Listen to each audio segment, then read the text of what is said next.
regular notice requirement of the New Jersey Open Public Meeting Act has been compiled within the adequate advance notice of this meeting was given in at least 48 hours in advance. On May 24th, 2018, notice was mailed to the Courier Post in the Aldea. Notice was also posted in the bulletin board located by the reception desk at the central office and all school building bulletin boards within the district. Please rise for the Pledge of Allegiance.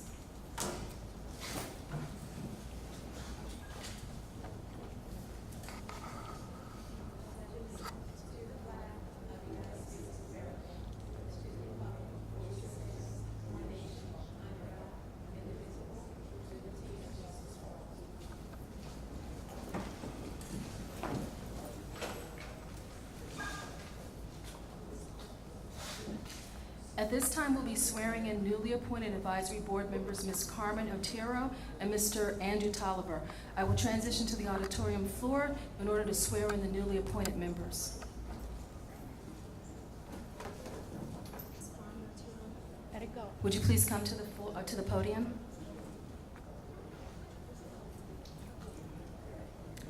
Please raise your right hand and repeat after me. I, Carmen Otero, affirm that I will support the Constitution of the United States, support Constitution and the Constitution of the State of New Jersey, and I will bear true faith and allegiance to the same and to the government established in the United States of this state, under the authority of the people. I, Carmen Otero, affirm that I am not disqualified as a voter, and I am not disqualified due to conviction of a crime or any offense listed in New Jersey Code 18A 12:1. I, Carmen Otero, affirm that I possess the qualifications prescribed by law for the office of the member of a Board of Education, and I will faithfully, impartially, and justly perform all the duties of that office according to the best of my ability.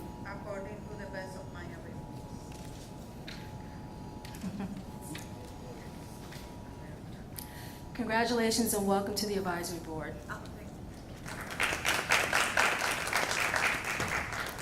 Mr. Andrew Tolliver, would you please come to the podium and raise your right hand and repeat after me?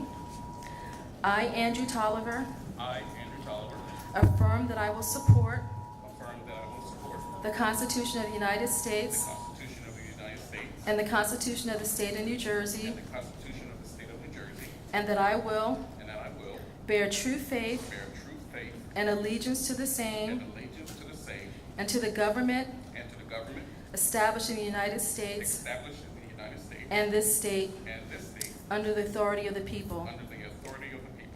I, Andrew Tolliver, affirm that I am not disqualified as a voter, and I am not disqualified due to conviction of a crime or any offense listed in New Jersey State Code 18A 12-1.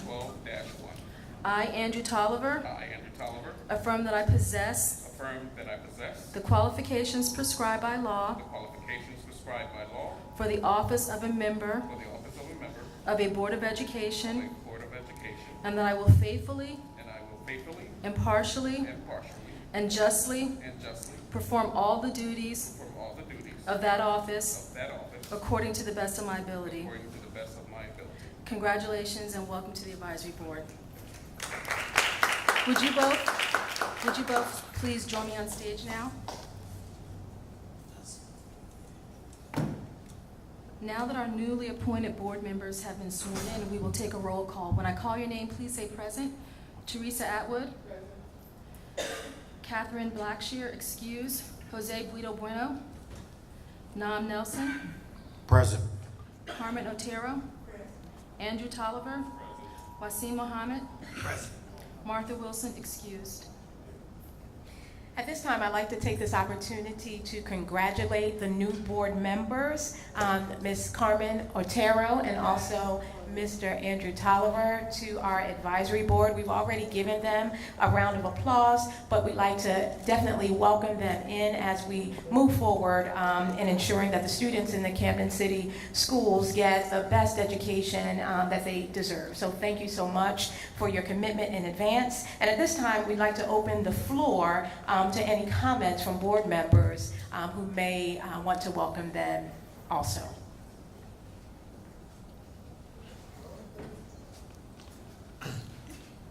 Yes, thank you much. Superintendent, I just want to welcome Ms. Ontario and Mr. Tolliver to the board team. We appreciate your community input and just look forward to serving the community with you. Thank you. Good evening. I want to thank you, welcome you, and thank you for your dedication to the city of Camden and to the students of Camden, New Jersey. Thank you. Welcome. And thank you so very much. At this time, I'll turn the meeting back over to the board secretary to facilitate the signing of the Code of Ethics for the newly appointed board members. Annually, the Code of Ethics is adopted at our reorganization meeting, and each board member signs a Code of Ethics document.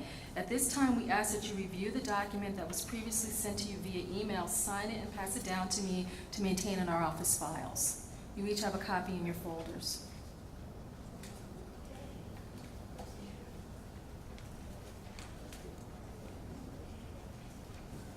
The board will now go into closed session to discuss matters of the following nature: confidential by law, receipt of government funds, individual privacy, collective bargaining, purchase of real property, safeguarding of public property, investigations, litigation, contract negotiation, attorney-client privilege, personnel, civil penalty deliberations, remands, and expulsion hearings. At this time, I call for a motion to go into closed session. Is there anyone who wants to make a motion to go into closed session?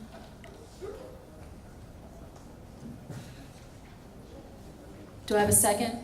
Second. The board will now go into closed session for 30 minutes. We will be returning at 6:15.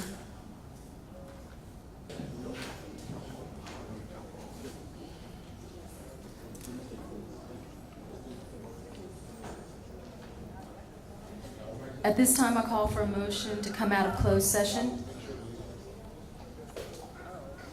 Do I have a second?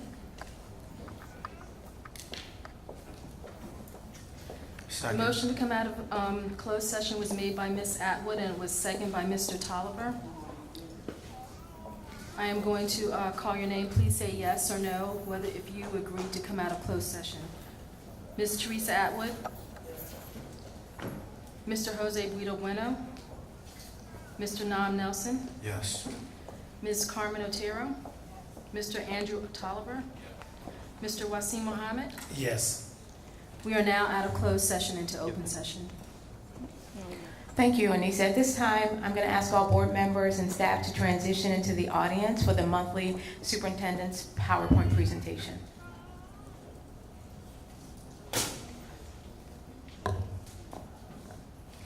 All right, good evening, everyone.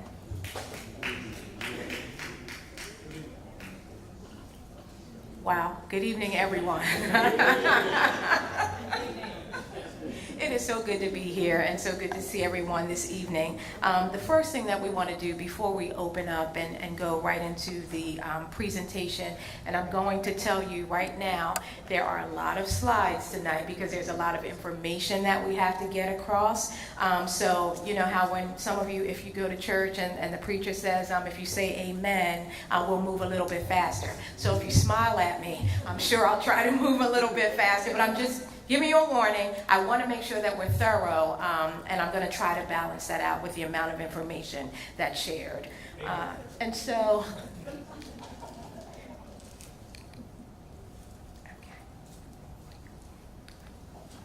and so we want to take a moment before we get started, seriously, to offer a moment of silence. Please join me to reflect on the lives of two wonderful members of the Camden City School District family who passed this month. Retired Officer Cheryl Jackson and custodian Mr. Michael Johnson. Let's take a moment of silence for them. And Willie Smith, who we will acknowledge him again this evening.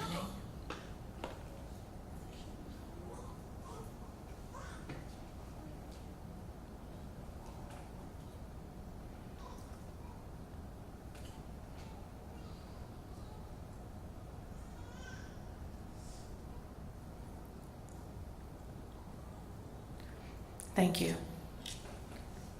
All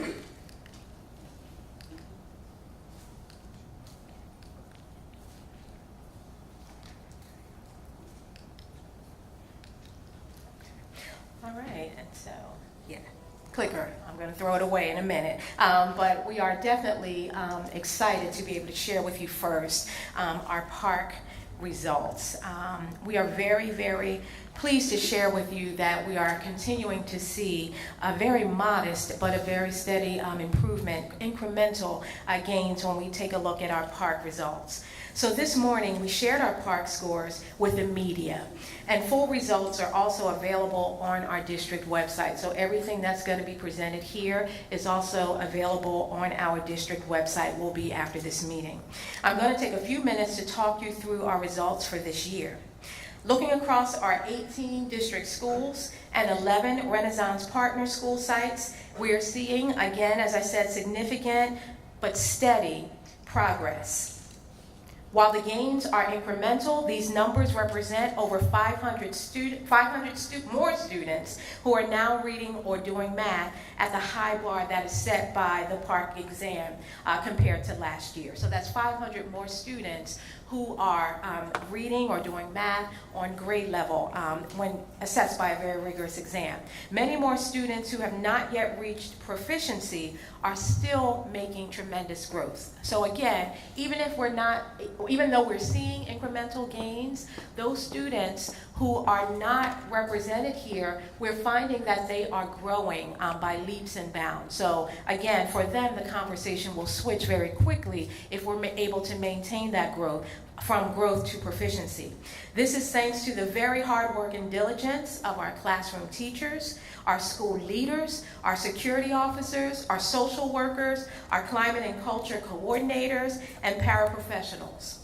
But staff cannot do it alone, so we also know that these gains represent the commitment of our parents who have partnered with us and have made their child's education something that is very important, and they have engaged with their school community to ensure that their students are getting what they need. So this is the result of collaboration and working together. But this slide depicts that even though we are seeing those incremental gains that are steady, that we still have a long way to go. And so when we look up here at the bars that are set, the dotted lines that are at the top, they represent the state average. So the state average for ELA is 59%, and the state average for math is 46%. So when you take a look at our performance across the district, including our Renaissance schools, you see that there still exists that achievement gap, and that is the gap that we often refer to between the state average and how our school district is performing. So it's combined. So these represent the combination. So each of these represents year-over-year data in ELA and in math also. And so these represent the scores that are combined. So if you take a look at these, it's our Camden City School District students along with KIP, Uncommon, and Mastery combined. Later I will show you a breakout so you can see those district schools. Thank you, Minister Wasim. That's a great point. And so, district-wide, the proficiency rates show steady improvement for grades 3 to 8. This is just reflective of the school district data.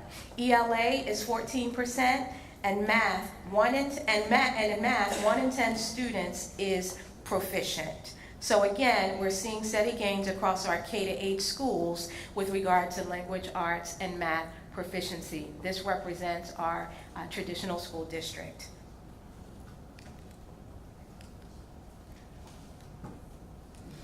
And so for further breakdown,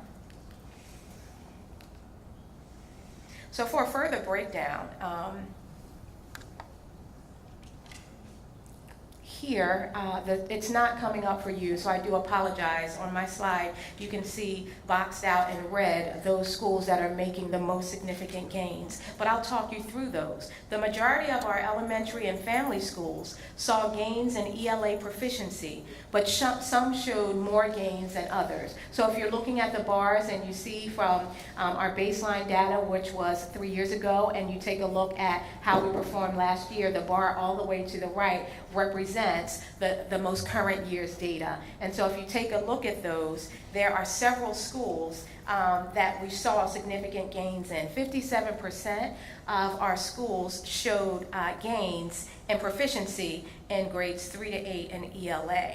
For the last 2 years, we have had dedicated reading interventionists. So these are some of the reasons that we are seeing these gains. So reading interventionists have been very supportive in attributing to these gains in every elementary and family school. And they have been tasked with providing one-to-one reading support to every K-8 student who is at risk of falling behind. Those staff members are also trained classroom teachers in new literacy instruction skills and work with families to support reading practices at home. So not only are we focusing in on supporting through intervention, literacy skills in the school, but also at home.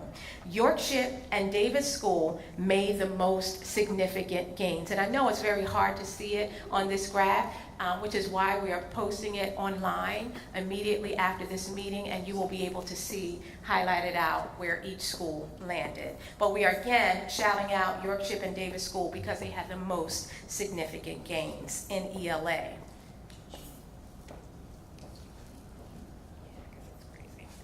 And in math, half of our schools showed gains in math proficiency. So over 50% showed gains in math proficiency. But schools are not making the same level of progress year on year that we are seeing in ELA. So again, when we look at our results for ELA and math, we're seeing a little bit more progress in ELA, a little bit less progress in math, which is reflective of what's happening statewide with regard to the overall trend in scores in ELA and in mathematics. Forest Hill is an example of how a school can focus on continued and accelerated achievement and make big gains. Less than 2% of students were proficient in math in 2014.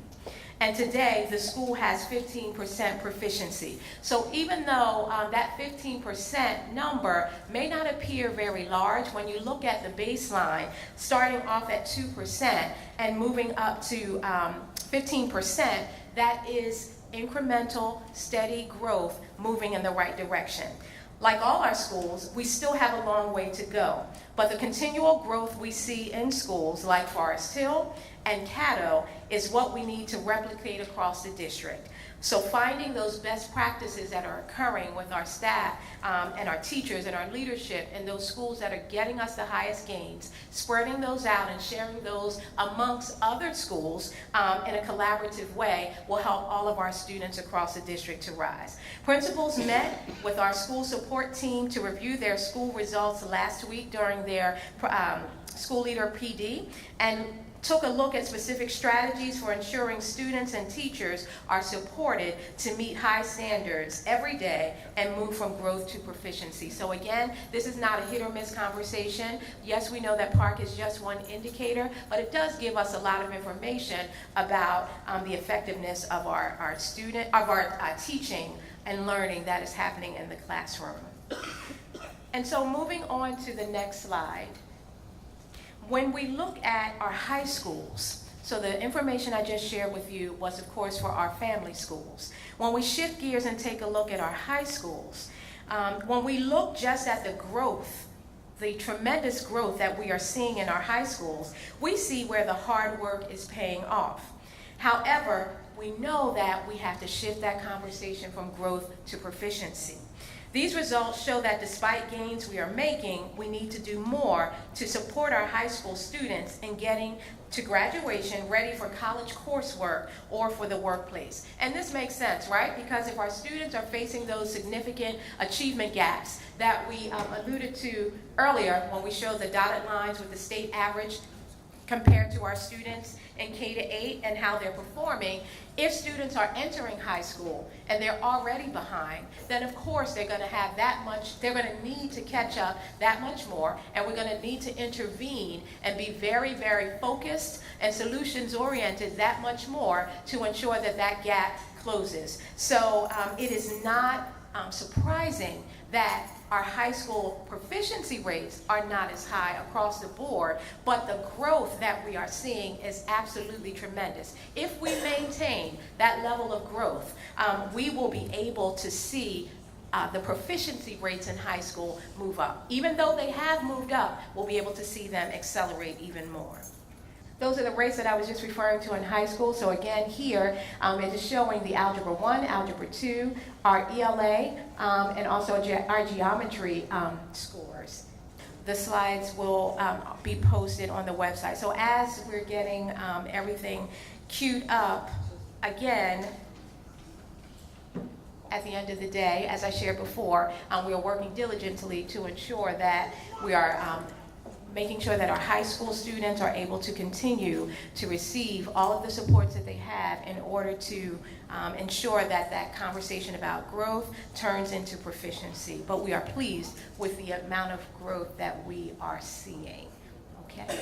Yep, and here's a breakdown of how each high school performed in math, which I thought I did, but I'm so sorry. How each high school performed in math. And again, you can take a look here. You see there are some very bright spots when we look at creative arts, Morgan Village Academy, and also when we look over to the right at Brim Medical Arts. And we are seeing, though, even in our comprehensive high schools, Woodrow Wilson, Camden High School, again, when we're looking at the significant achievement gaps and being grade levels behind when our students are entering high school, this depicts how even though our scores have doubled in some areas, like at Woodrow Wilson High School, went from 3.3 to 5.7, leveled off a little bit at 5.1 this year. But even though we're seeing that, when we look at the growth data, we're seeing that there is growth that is occurring. So we've got to just shift it so that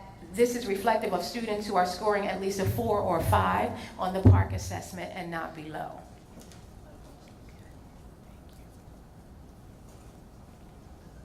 Okay, and then ELA, when we take a look at our ELA data, here again, as we shared before, we're seeing more significant gains with regard to our ELA data than we see when we're looking at our math information and our math proficiency rates. So again, if you take a look all the way over to the right, you're able to see some of the highest gains that we're seeing in creative arts. We're seeing that last year they were able to increase their scores quite a bit. So again, each and every one of our high schools, we are seeing that they are moving forward. And again, we want to do whatever we can to continue to drive that forward momentum. Okay. And again, this underscores, once again, how important it is that our high schools are growing. And it depicts for us how our high schools are growing in the areas of proficiency and declining in the areas that are below proficiency. So again, our graduation rate is up 17%, and the number of students dropping out continues to fall. When we look just at the growth in ELA, we see about a third of our students are gaining ground. But for students starting high school for our below grade level, again, even making 2 or more grade level gains in a single year is not enough to bring them to proficiency. So for the 16% of students who are falling further behind, we're offering targeted strategies and looking at where these students are assigned to provide additional remedial supports.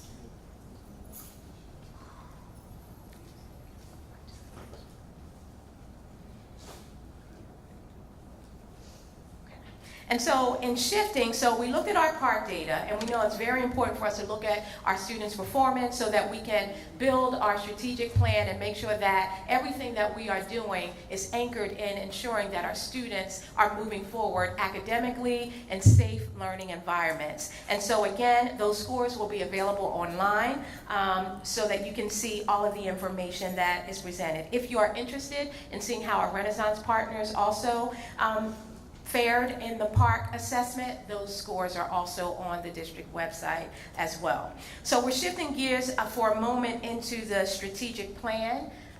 Again, today I'm just going to share the 4 basic pillars, and on Thursday the strategic plan will be officially launched at Yorkshire Elementary School, and we are looking forward to being able to launch that information, and it will also be made public and available to all.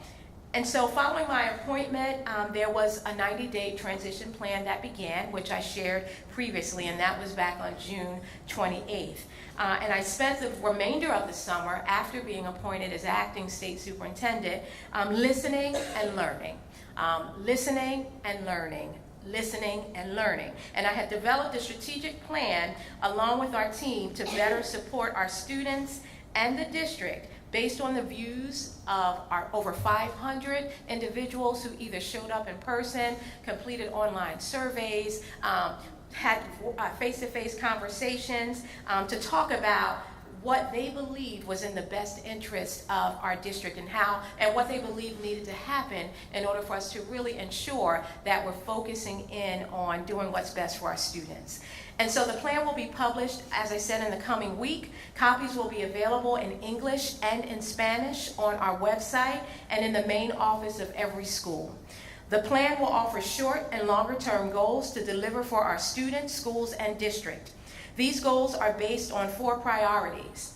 You will see there is a new priority that's added, so let me slow up. The first 3 priorities here: accelerating student reading and math achievement, great teachers in every classroom.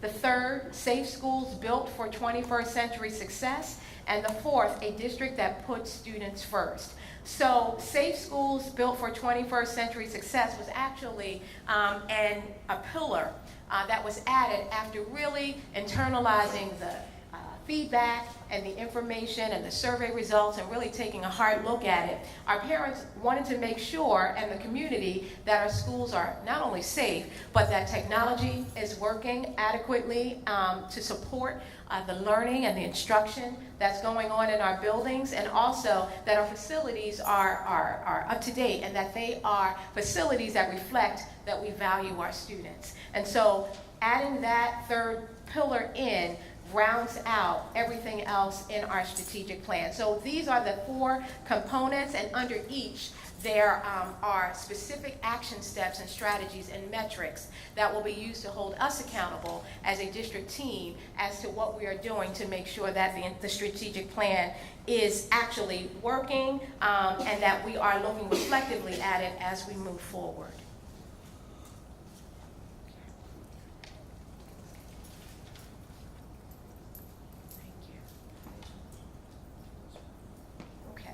So advisory board selection. So today we had 2 new members, Ms. Carmen Otero and also Mr. Tolliver, who were sworn in as 2 of our newest advisory board members who were appointed by our mayor.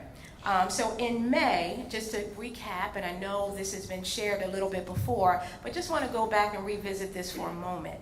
Back in May, the New Jersey Superior Court ruled that residents should have a vote on whether our advisory board members are appointed by the mayor or elected directly. So an appointed board versus an elected board. We submitted this ballot question to the county clerk earlier this month. So the ballot question that is here, which just asks the simple question, shall the Camden City Board of Education remain a type 1 school district with a Board of Education members appointed by the mayor of the city of Camden, yes or no? And then the interpretive statement, which is exactly how it will appear on the ballot in November, just explains that question again. So a vote of yes will result in members of the Camden City Board of Education being appointed by the mayor, as is the current practice. A vote of no will result in members of the Camden City Board of Education being elected by the voters as their current terms expire. And so that is exactly how the question will appear.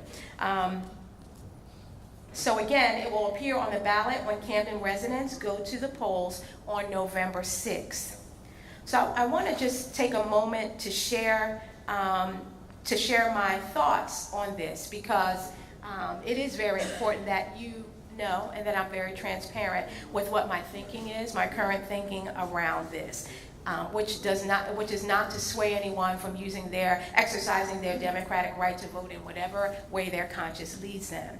As a Camden High School graduate and person who grew up in the city, I deeply value our residents' right to vote. My mom still lives here, my sisters, my niece, my nephew. I go to church here, I'm here, I work. Everyone should have the opportunity to vote in their town based on what they see, and to share your views on education policies in our city.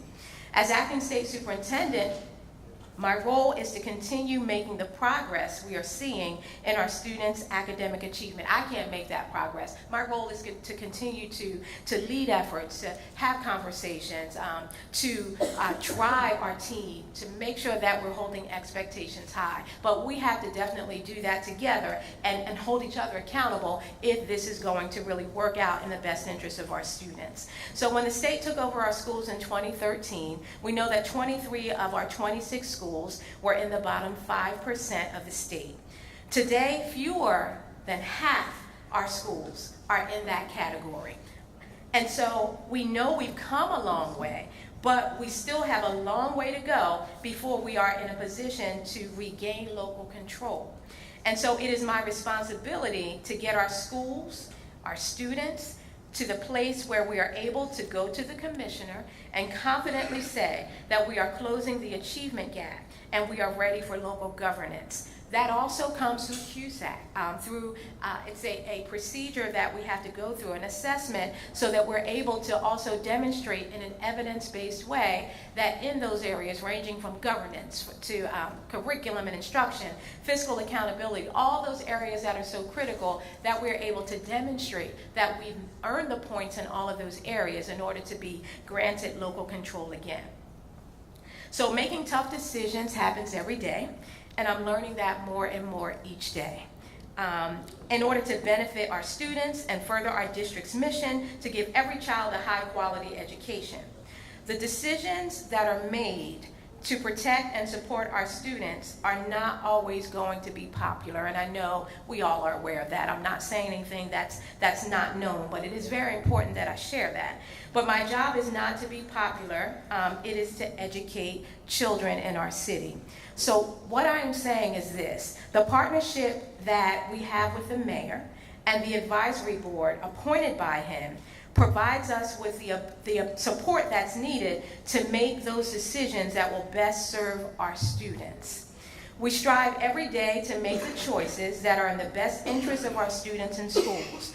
And so we hope to do this with the support of our current board. So again, I'm saying that the structure, just so that I'm very transparent, the structure that got us to the point of being able to not have 23 out of 26 of our schools to be failing schools is the structure of a mayorally appointed board.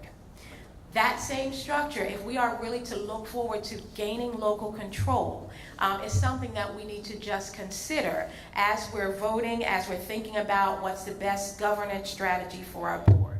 And even though, regardless of whatever I have to say, the voters will decide exactly what the next steps are. But I just wanted to make sure that I was on the record and being very clear that I do believe we will get to local control quicker if we continue to drive and push and move forward with the current structures that we have in place. Okay.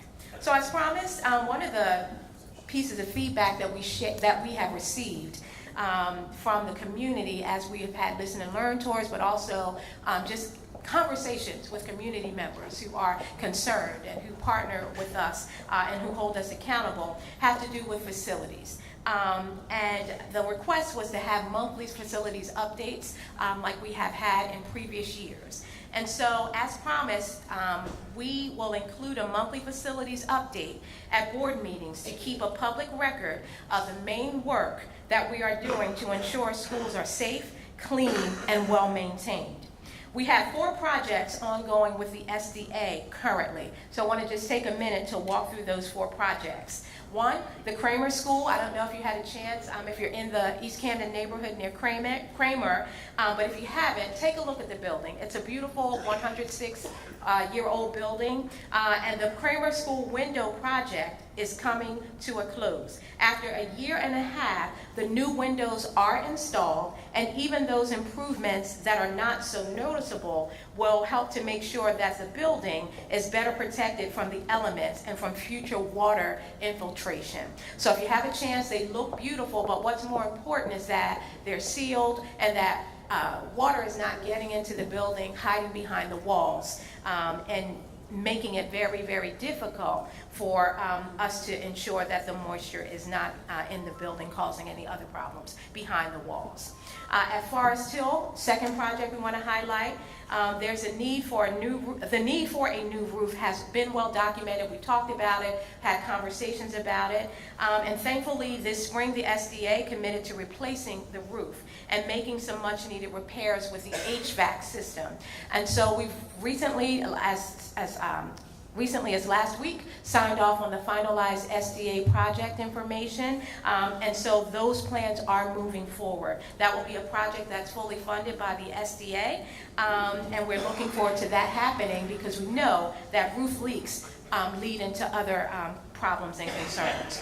At Hatch, the SD Hatch, which is where our Camden High students are temporarily located, the SDA has committed to making critical roof repairs and upgrades to the HVAC system. We expect this work to begin in the coming months, so in October. And this is also in response to some of the issues that have been raised by staff members as well as community members as well as administrators who are in the building at Camden High and Hatch. The Camden High School project is moving along according to the original timeline, with a new school expected to open in fall 2021. That has not changed. Last month, the SDA appointed a firm for the design and build contract, and the district has submitted all of its approved plans for the 4 high schools that will call Camden High their home. So everything is moving forward with the Camden High facility project, rebuild project as well. And apart from the SDA work, we want to highlight that Cooper's Point is working with the Camden County Municipal Utilities Agency to turn the blacktop into a playground. But not only will this be a great place for our students to play and have outdoor recess time, this is great news also for the residents of North Camden, who will benefit from the playground's ability to prevent flooding by absorbing excess storm water. The new playground is going to be built very soon, and we're looking forward to it. So it serves a dual purpose. I want to also flag a few other facilities areas that we are working on as well. So a section of the floor in Yorkship's multi-purpose room is buckling, unfortunately, in one area. Our facilities team is working to identify the cause and repair the problem area and as soon as possible. This spring, the glass front door at HB Wilson was shattered. And the replacement glass took a long time to come in, but will arrive this week and will be installed by our team here in the district as soon as possible. So once the glass is here, it will be installed, and we should see the boards removed from the front of HB Wilson. So I know that is not an exhaustive list. There are more facilities challenges that we have, but those are the ones that are high at the top of our priority list. And again, we will come back each month and share with you the progress that we're making toward those challenges that we have in the facilities areas. And so we have a strong start to the year across all of our schools. We are excited again to share that the new alt-ed programs are well staffed and building extremely positive climates and cultures. And we look forward to giving you a more in-depth update on the alt-ed programs and where we are. But it's extremely positive at our Pride and SOAR academies. We encourage all families to attend back to school night tomorrow for elementary and family schools, and Thursday for middle and high schools. Again, tomorrow night for elementary and family schools, and Thursday for middle and high schools. Let's make this one of the years that we have the highest turnout in our back to school nights, because it is so critical that our parents are able to see the buildings their children are in, talk to the teachers, and get vital information that our leaders are already preparing along with their leadership teams to share. And moving on very quickly, we have some district highlights that we'd like to share with you as we close out this portion. So if we take a look at this slide, community welcome students back to school. This was a great day and a great event. It's always wonderful to start a brand new school year off, fresh start, fresh opportunities, fresh chances for our students to achieve. And so we thank the community members, the board members, and the elected officials who came out to welcome our students back to school. It was a great way to start off our year of learning, and I believe this is at the backpack drive that was held at HB Wilson. Yes, that was a great event. And moving on to another great event that occurred and that still is occurring throughout this month is Dads Take Your Child to School Day. We'd like to thank the school-based youth services and our families for just an awesome turnout. I was lucky enough to join Pastor Khan, who was here over at Cooper's Point, which had a great program for the fathers. It was standing room only in the cafeteria area. And I tell you, you could hear a pin drop, but the fathers were there and they were committed and dedicated to showing up for our students. And so we thank all of our fathers and male role models who were there and who came out. And we are continuing. I believe we're at ECDC tomorrow morning where dads will be taking their students to school. And Security Officer Appreciation Week was last week, and we celebrated our district's dedicated officers. Our security officers play a key role. It's not only building safety, but it's also about maintaining positive learning environments and relationships with our students and staff members. Our officers are mentors and role models for our students, and we appreciate the huge role they play in making our schools warm and welcoming places for students, staff, and families. And this last week was great. We had the opportunity to highlight one of our officers who's been serving in the district for 36 years, and he is currently an officer over at Canva, and it was just wonderful. He was so surprised and so humble, but he was definitely recognized for his service along with members of the CCSD-TV, his principal, and just the CEA staff. We all just came together to celebrate our security officers. And finally, victory. Victory, victory, victory. The Panthers and the Tigers are both off to a great start this season. Both our football teams have a win record of 2-0. Keep up the great work, athletes, coaches, and supporters. And with that, we will return to the stage. And thank you for your attention. Thank you for your attention during our superintendent's report. At this time, we will honor our retirees. Minister Wasim Muhammad will honor them. Yes, thank you, Superintendent. On behalf of School Board President, Ms. Catherine Blackshear, and the school board members, we would like to wish Ms.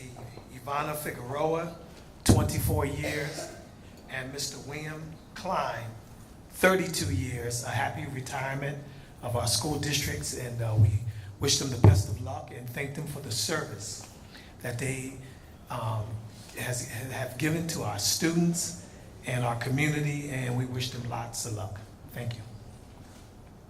Thank you, Minister Wasim. At this time, I'd like to open the floor for any questions or comments about the superintendent's presentation from the advisory board members.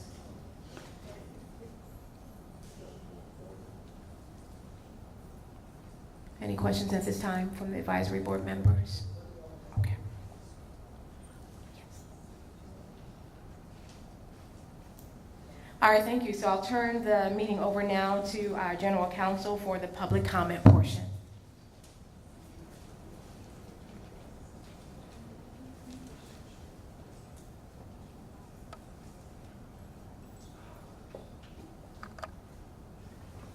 Thank you. Thank you, Ms. McCombs. Okay, so now is the public comment time. Can you hear me?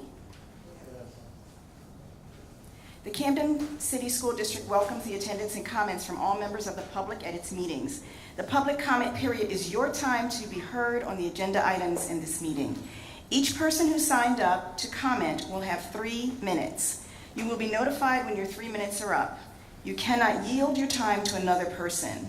When it is your turn to speak, please remain at the podium and address all of your comments to the general counsel or the superintendent. Please conduct yourself in a respectful and courteous manner. For anyone whose comments or actions either harass, intimidate, or threaten the safety of any person, we will provide you with a warning or immediately end your comment time. In addition, if you curse, use vulgar language, or make personal attacks, we will provide you with a warning or end your comment time. We will not interrupt you during your 3 minutes of comments unless we deem it necessary. If a member of the public speaks about a staff member, interruption is necessary to caution him or her of the danger of slander. Members of the audience should also not interrupt the speaker at the podium. If you have any questions, please ask your questions during your 3-minute presentation. And then after the public comment period is closed, the superintendent or her designee will address your questions to the extent provided by law. So at this time, I believe you have numbers. I think each person has a number. So I'm going to start with number 1, and it looks like Mario Perez.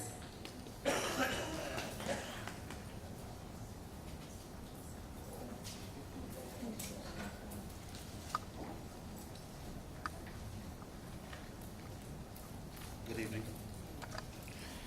Tonight I want to speak about the importance of a father figure in a child's education. I am a proud father who fully understands the importance of having positive male role models in children's lives. Currently I live in Camden, New Jersey, where like many other households, I lead a single-parent home, and while most do a great job in bringing up their children, some struggle. For those that need support, we as a community must do better in supporting them. We cannot afford to turn a blind eye while children suffer, nor do we have the convenience to cast blame on a parent for life situations. We must invest ourselves to fill those roles vacated by others as a means of lifting our most needy. Each of us has a role to play, and I believe that schools have a unique opportunity to support its students beyond education in areas that will increase educational success. Parents of Great Camden Schools believe that supporting a strong education involves nurturing the whole child. We must look for opportunities to invest into children that struggle, especially when we can point to contributing factors such as the lack of a male role model. My call is to our men to stand up in our schools to create opportunities through mentorship, workshops, and other opportunities that demonstrate to our youth that their lives matter. Schools are an extension of the home, and now is the time to bring the school and house back together. Active father figures and most positive male role models have a key role to play in reducing behavior problems in boys and psychological problems in young women. Researchers have found that regular positive male contact reduces criminal behavior among children in the low-income families and enhances cognitive skills like intelligent reasonings and language development. Some researchers are using are urging healthcare professionals to increase fathers' involvement in their children's healthcare and calling on policymakers to ensure that fathers have the chance to play an active role in their upbringing. Years after growing up in a single-family home, I can still recall seeing the struggles of my mother and witnessing firsthand just how important it was for me and my brothers to have that missing father figure around. I made bad decisions growing up as a teenager, without a father figure around, and dropped out of school in the 9th grade. Not only did I lack the male role model at home, I had none at school or in the community. I look forward to the opportunity of working with each one of you to create and provide more male role models in our schools. Thank you. Number 2, Josie Ocasio.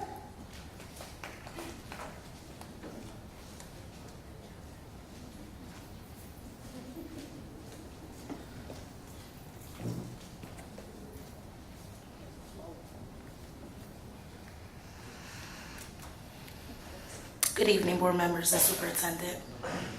My name is Josie Rodriguez Ocasio, and I'm a parent advocate leader at Parents for Great Camden Schools. I want to address to the board my desires that we as a district becomes more creative in the types of opportunities available to our students educationally. After being a lifelong Camden resident, my family and I moved from the city to Gloucester County a few years back, believing that the grass was greener. While I love my new environment, I still miss my home and wanted to return and remain part of the rebirth coming into the city. My family decided to move back just last year, and finding a good school was priority one for my child. I used the opportunity that was offered to me to visit schools and learn about what was offered. Everything went well in the process. It was easy, fast, and we had many choices to choose from when picking a school that accommodated most of my child's needs. However, I needed a school that met our needs and concerns as a family, while also offering opportunities and programs that supported the career path he had already. Unfortunately, we came to a dead end because some schools didn't offer what we needed, or the schools that did have some of the programs wasn't a choice school he wanted due to safety reasons and transportation. Visiting schools helped us pick the best choices close enough to our needs, but my son needed more. He has a career that interests him. However, to fulfill the path here in Camden would require him to attend a school he and I felt uncomfortable with. What most frustrates me as a parent was the simple truth that if my child wanted to attend one school for academics and another for sports, he could if the sporting option wasn't available at his school. However, those same options were not available for academic purposes. If he wanted to attend a school and it did not offer a particular class, he would have to choose not to take that class or transfer altogether. What message does that send to students about importance of education? And we need to look at how to create more partnerships between schools and increase academics.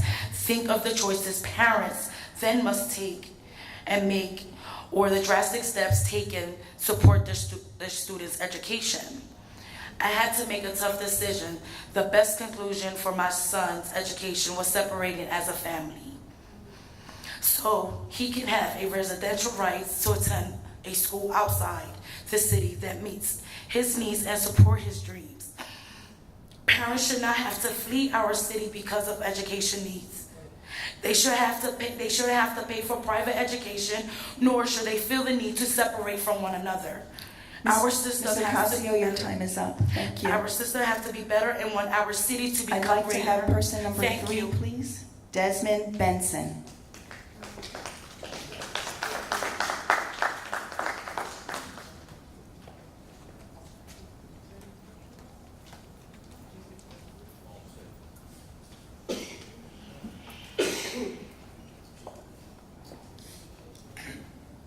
Good evening, Superintendent.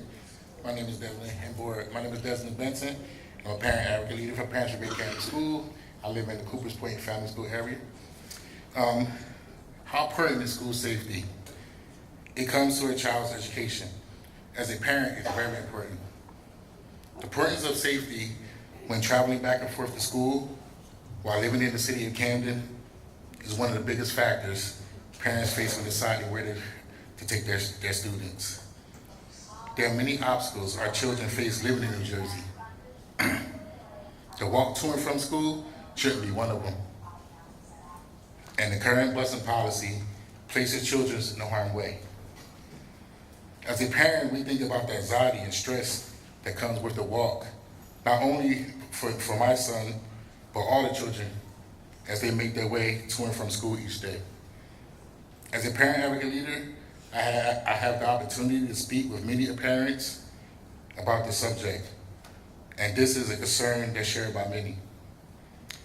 Parents believe it is the utmost importance that the safety of our students expand beyond our campuses. It is well known that a positive, safe environment is essential to our students. Achievement, and as a community, we must help in whatever way we can. If we work together as a community, education systems, and partnerships with local law enforcement to change the current policies and have access to busing in Camden for our students, together we will help my son and others have a sense of normalcy so they can feel safe. This belief hit really close to home as recently my family went through a terrible incident when our son was walking with his friends home from school and was confronted by a group of teenagers. A weapon was drawn.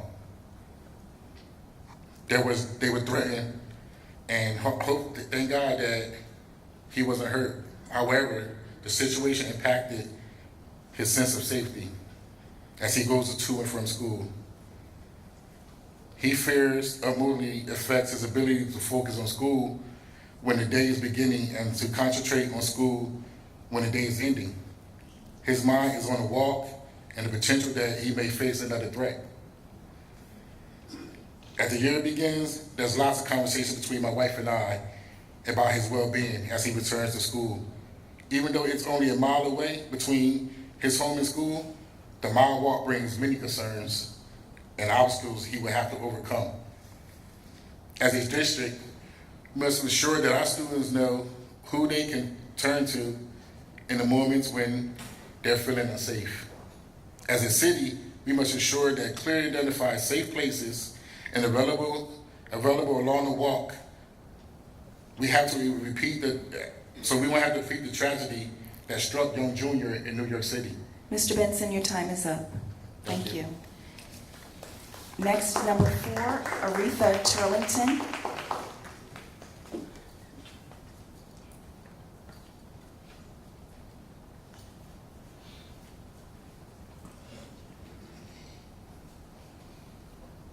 Good evening. My name is Aretha Turlington. I'm a mother of a student who is also a young mother. The last thing I want is for her to throw her dreams away or feel less because she is a mother.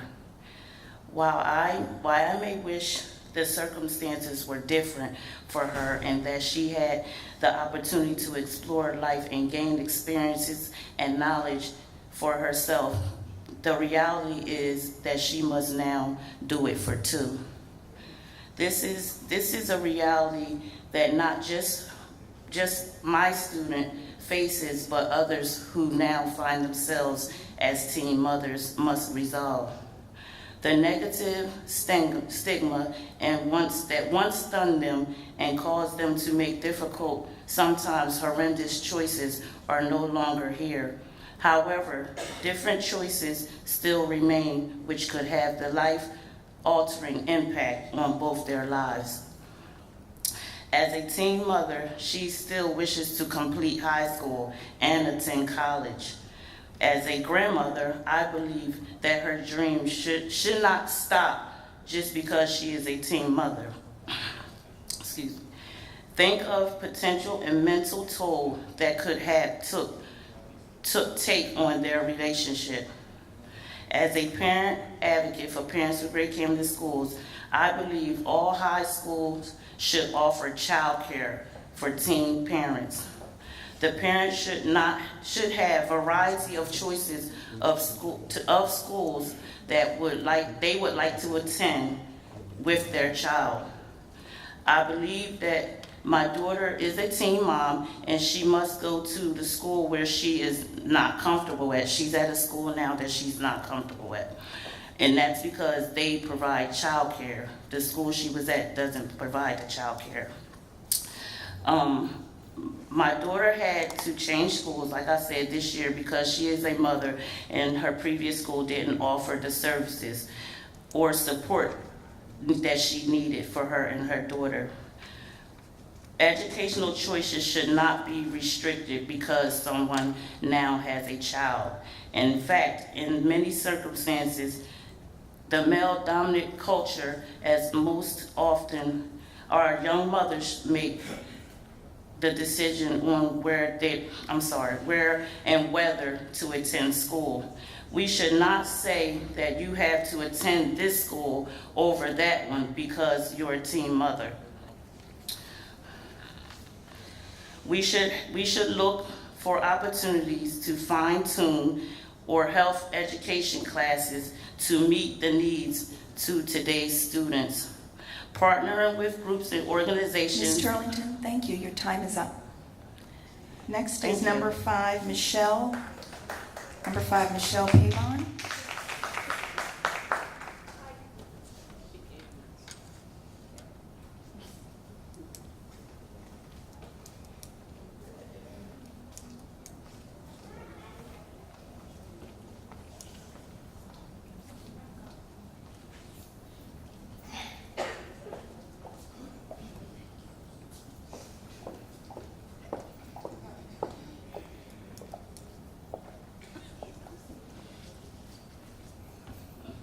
Hi, I just want to say hello to the new superintendent and to the new board members that was just sworn in. I hope that this year you guys find it fulfilling and working in the board to advise us when we need it. I would like to welcome the superintendent to a new year. I am an advocate for Mastery's charter schools. I just want to say that I want to be able to work whenever we need to be in contact with anything that occurs in our schools. I would like to thank you for supporting us in everything you do for our schools. And I would like to ensure that the children in Camden, not only Mastery, but that everybody moves on to the next level. Nobody stays behind. I wouldn't like to see that. And just thank you. Just welcome you. And I would like to invite the new board members to come into Mastery and visit us, sometimes. Come in and visit us. Thank you very much. Thank you. Next, number 6, Alasia Turlington. And after Ms. Turlington is Zion Adams.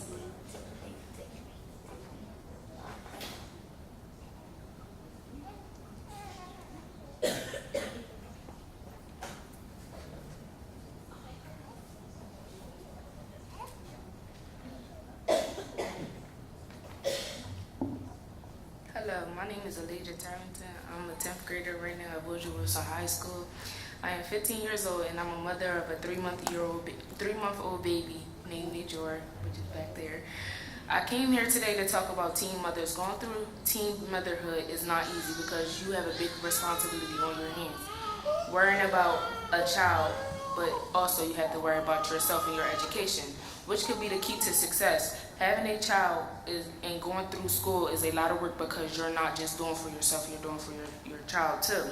I say that to say, can we have like more programs in high schools that for mothers that have children while we're in school getting our education, so we could keep our dropout rate that low and keep stress off of our families and more students,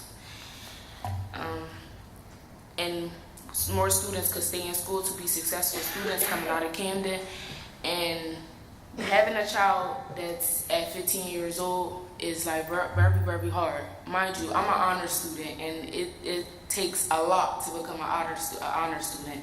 And I just want to become better and have my child look up to me, saying, yeah, my mom had me at a young age, but she also went to college, finished college, and finished high school.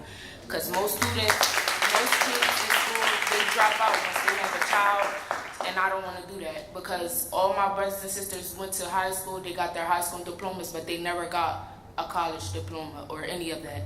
And I want to be the one that do that, even though I'm young, so yeah. Thank you. Thank you, Anita. Thank you so much. Okay, number 7, Ms. Adams.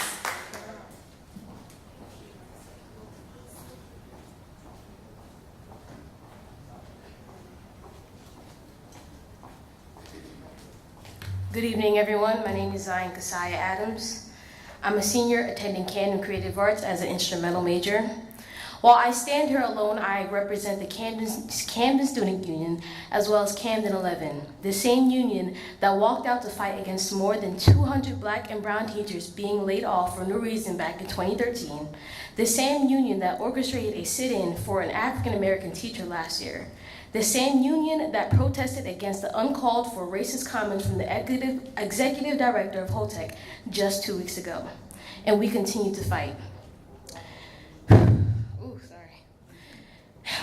If you have not been informed yet, we are protesting for our mentors, father figures, and teachers, the instrumental music department majors, directors of Camden Creative Arts.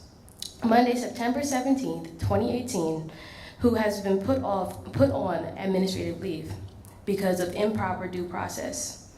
Last year, as a result of these same unfair practices... Ms. Adams, I'm so sorry, but we can't talk about personnel items. It's a personnel matter.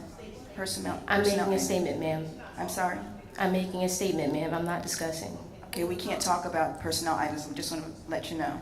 Okay, thank you. Last school year, as a result of these same unfair practices, we orchestrated a protest until he was reinstated.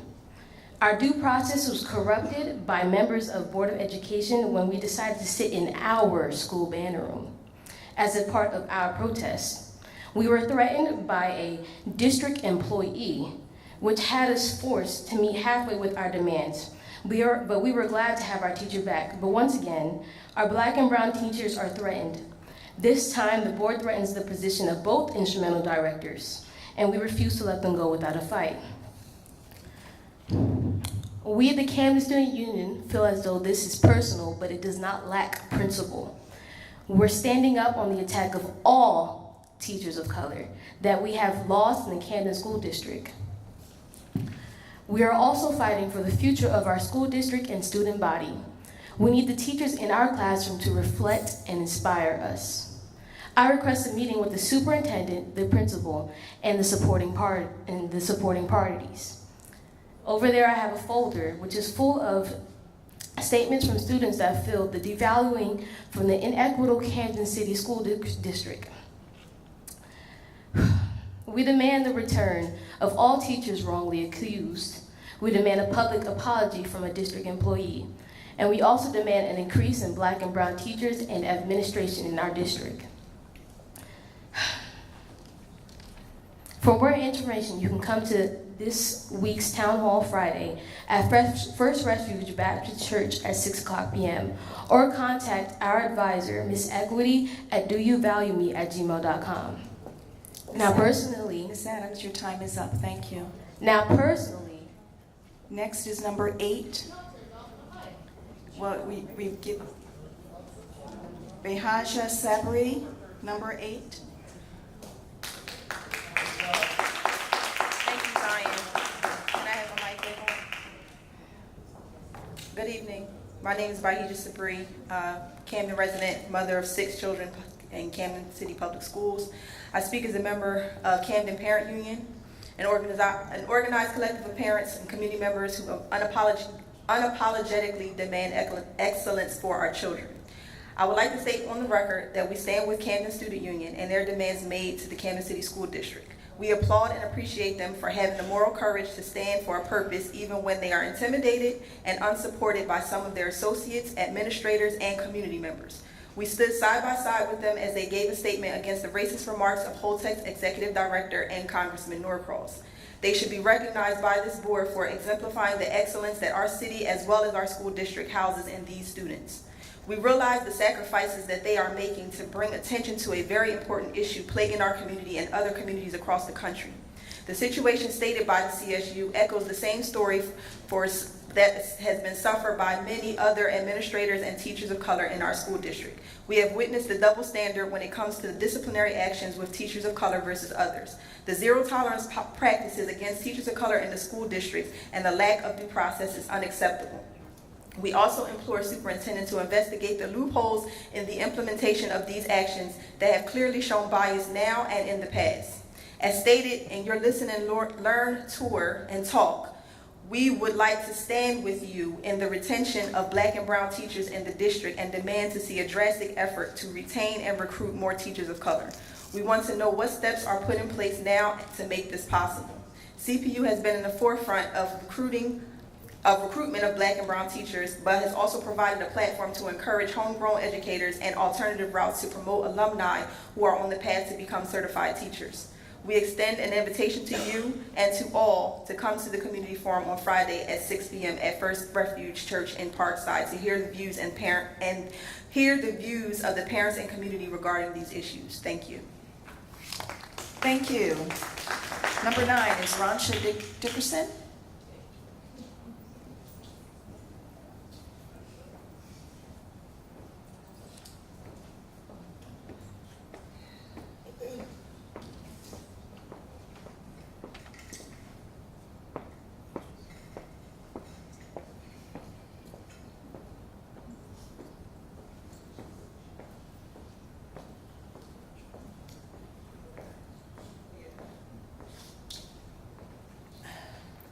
Good evening, Ronsha Dickerson, National Organized Journey for Justice Alliance, Kansas Parent Union.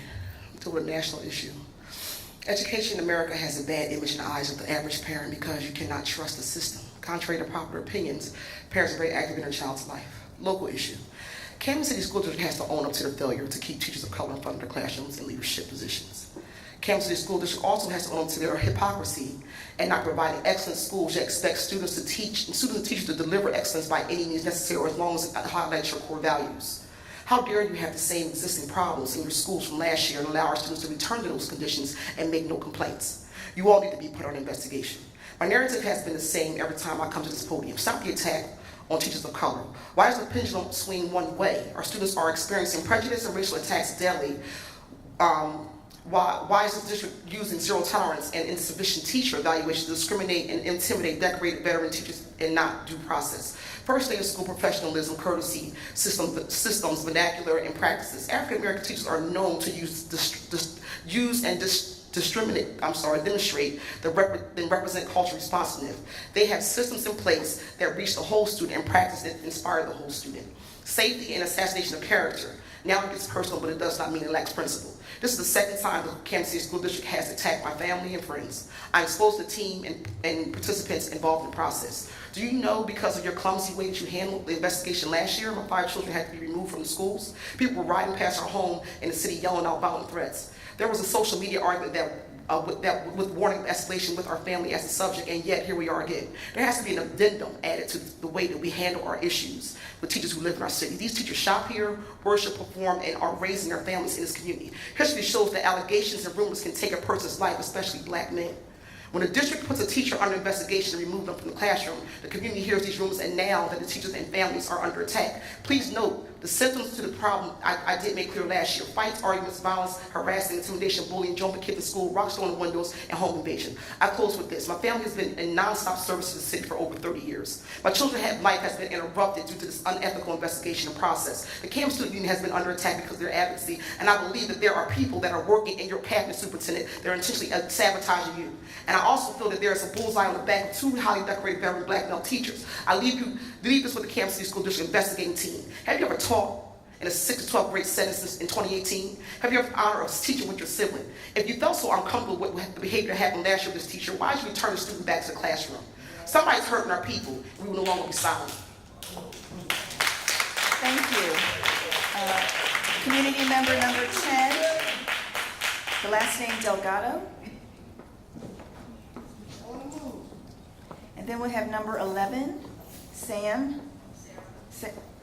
I apologize, Sarah Jocelyn.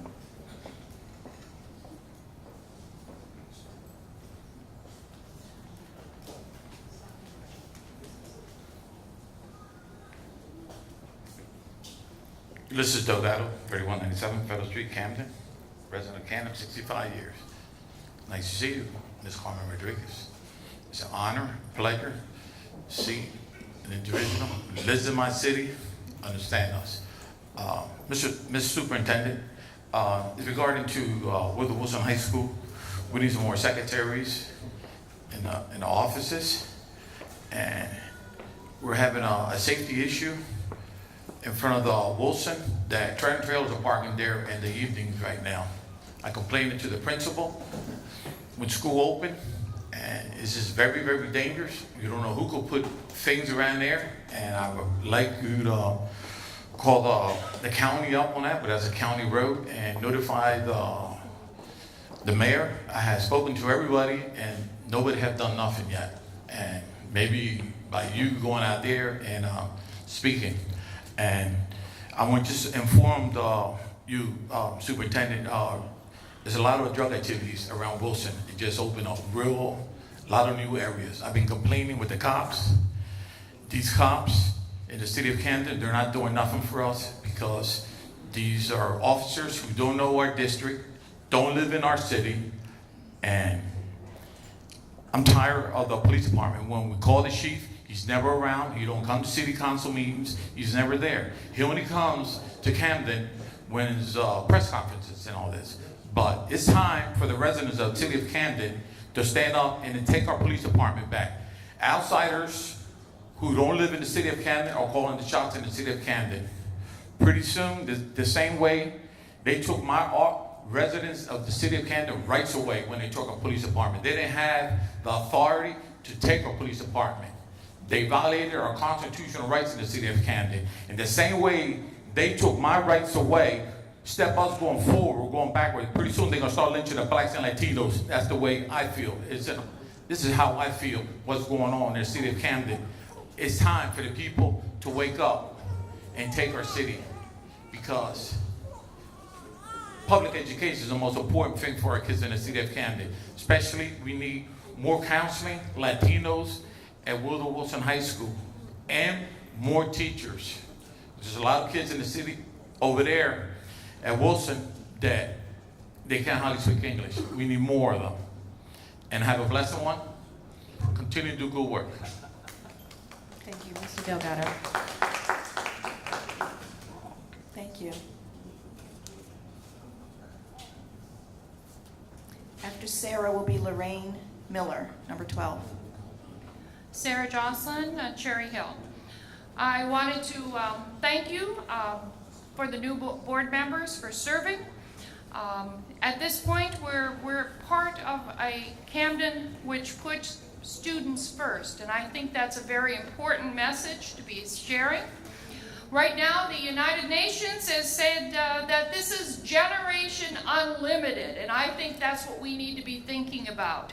It's having students that have their option and their dreams because they're prepared to go out into the world. I appreciate the fact that we are seeing some gains. Of course, we would like to see more and continuous. I did not as yet see the results, however, from the science pilot that was done last year. I'm hoping to see that next time. I will always ask what is going on with CUSAC and are we making progress. I thank you for the work that's being done to present to our 8th graders the 7 habits of highly effective teens. I think that's a very important study to do as you are preparing to go into high school, to have that thought process. In the operations area of the facilities, thank you for giving us an update. I did not hear the update on Veterans Memorial's kitchen. I think, and also the inspection by the fire marshal or fire department. I do want to also comment on an appreciation for the fact that there will be a new library system that's going to be for managing books at Woodrow Wilson, and I'm looking forward to seeing the timeline. I see that the purchase is indicated. I think it's on page 11 here, but I'm looking forward to the timeline and understanding when students will be able to borrow books that they can choose of their own and take them out of the school. It's an important thing for responsibility, and it's also an important thing for school choice. I remember as a young person being a voracious reader. You get a lot of vocabulary by reading, and you get exposed to the world at large. I encourage you all and your mission this year, and I look forward to following up with the administration. Thank you. Thank you, Ms. Jocelyn. Thank you. Number 12, Lorraine Miller.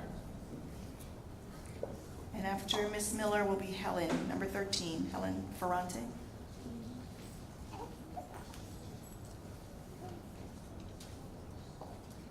Good evening. Thank you for this opportunity to speak. I am a retired teacher and the education chair for the NAACP in Camden City. I have an article here from the Crisis magazine, printed by the NAACP. Laura Blackburn is chair, and she said it so well. I will skip to the middle part, the gut part. Even now, we are still faced with the unequal playing field. The sociologists call it de facto segregation. That simply means that the financial inequality of the vast majority of Afro-American citizens compared with the wealth of the average white American relegates too many African American citizens to the poorer communities and overcrowded with less experienced teachers. Under the last presidential administration of Barack Obama, African Americans took great pride in his administration, and he did not disappoint. He made giant steps forwards in jobs, housing, and health. But now we are in the midst of a crucial setback. And I had first spoken here about the concern for democracy and our right to vote. And I fully understand that we need to get out and vote. We need to educate our youth so they will be participants, so we can move forward. We must also counter the hijackers, who are trying to steal our nation of its equality and justice for all. So my key issues that I would like to focus on would be to let everyone read and be educated on the policies of federal, state, and local control, hold our politicians accountable, get out and vote. We need the protection of this process. That's one issue. The second issue is to monitor the implementation of ESSA, Every Student Succeeds Act, by the schools to understand how it is working in practice. To do that effectively, we must work together as a panel, parents, students, school staff, and partners. And I would like to extend a partnership so that we can work together and let it be known to the world, to the people like Coltec and everybody else, that our kids are our most valuable source for the future, and that we are doing great things in this city. Thank you. Thank you. And I had to give a prop. The teacher in me. Let freedom ring. Let us not forget. Thank you. Thanks, Ms. Miller. All right, number 13, Ms. Ferrante, Helen. And then it's Brian right after.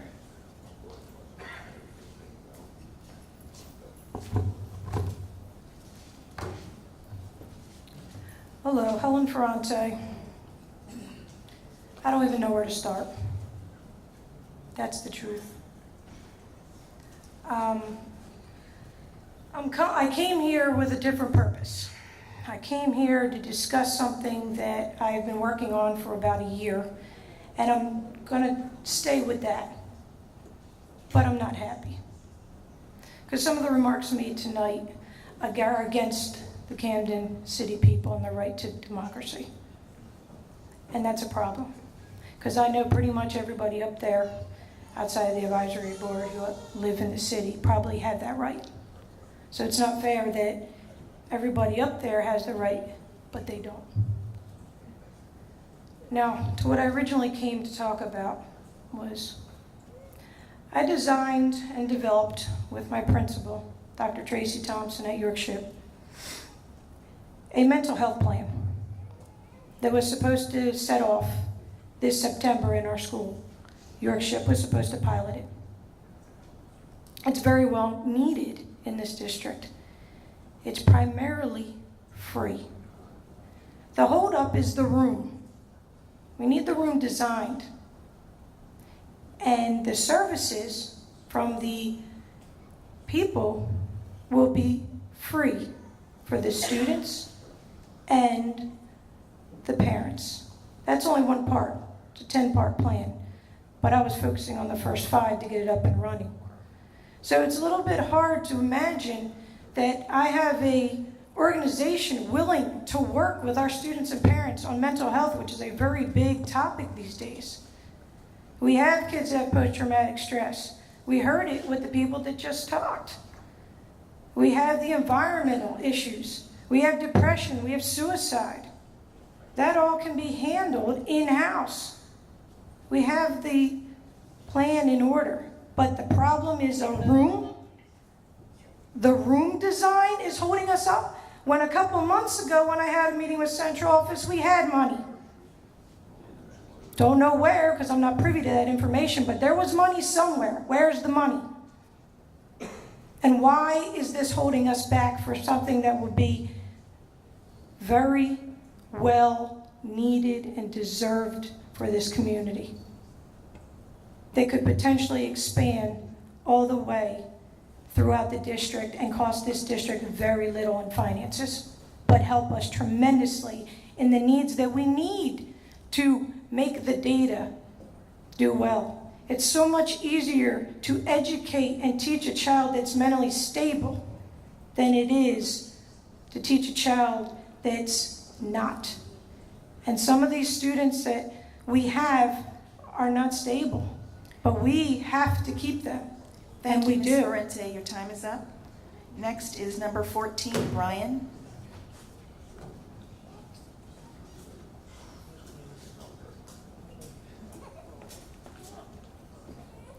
And after Brian will be Keith Benson, number 15. Good evening, board members, superintendent. My name is Brian Morton, 113 State Street. Superintendent, I think you hit the nail exactly on the head when we highlighted the progress that we've made, but also explicitly or implicitly called out the fact that now we must begin to focus on the growth, but now we must really focus on progress and sustain progress, meaningful progress over time. And we look forward, I look forward as a parent, my organization looks forward, and I'm sure many parents look forward to hearing what are sort of the meat on the bones behind your plans to really empower our schools to move forward. Our students have proven that they can be great. Part of the plan, and I do hope people access the PARC report online so that they can see the comparison between our Renaissance partners and our district to see that our students are showing that they can succeed.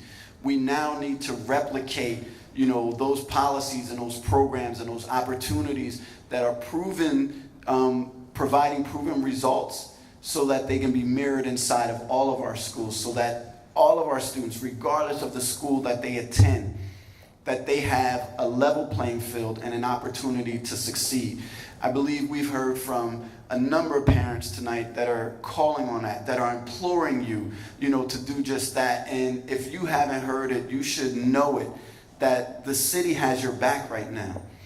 The city believes that you are the leader that we need at this moment in time to be the superintendent, not just of the Camden City School District, but of the entire city and all the schools that fall within, so that the playing field is right, so that our students have fair, equitable access to a school, regardless of the school that they choose, but that they receive the services that they need and deserve when they're entering into those schools, so that the opportunity for a student to be creamed out or counseled out of one school, so we have this disproportionate serving of one population within one school type versus another isn't there. And so that if there is an opportunity for an academic program inside of one school that currently isn't available within one, that a student has that opportunity.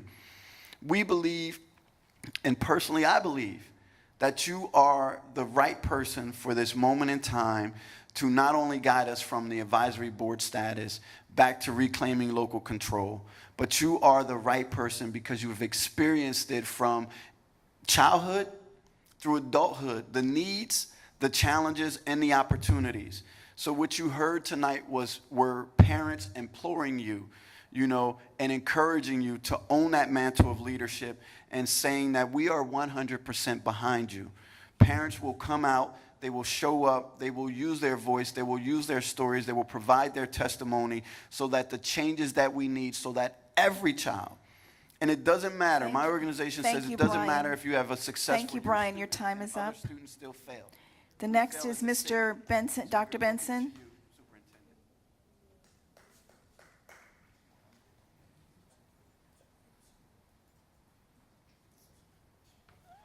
Good morning. Good evening. So I don't have any prepared remarks, and so I'm just inclined to speak from my heart today.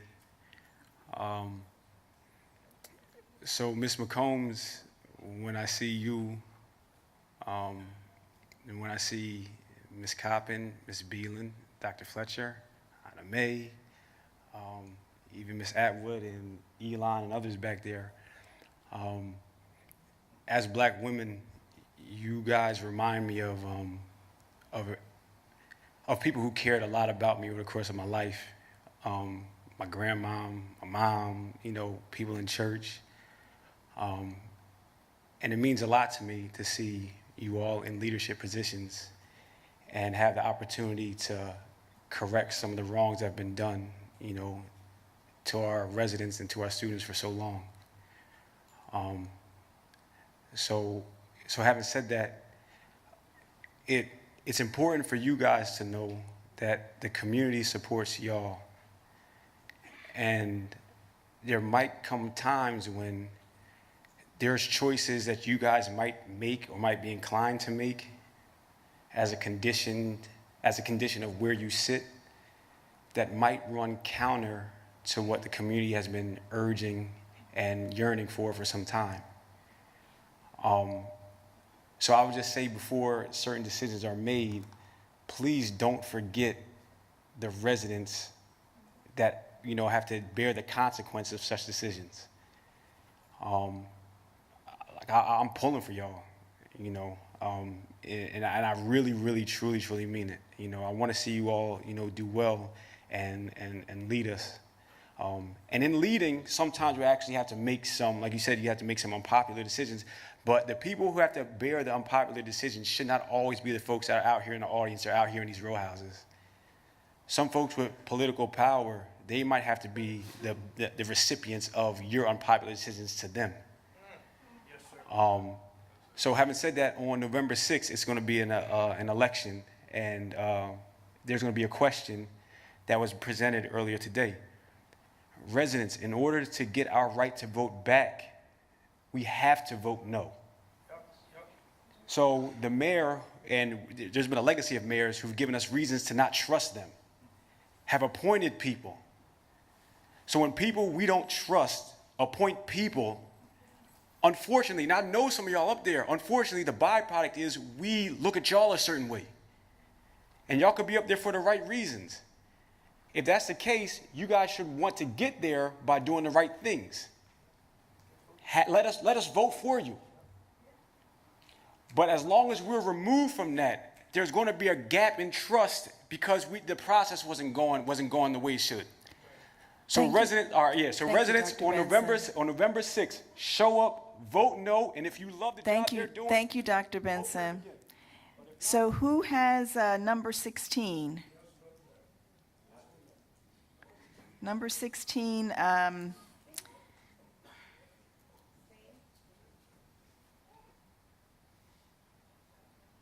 we're going to try Stan White. Okay.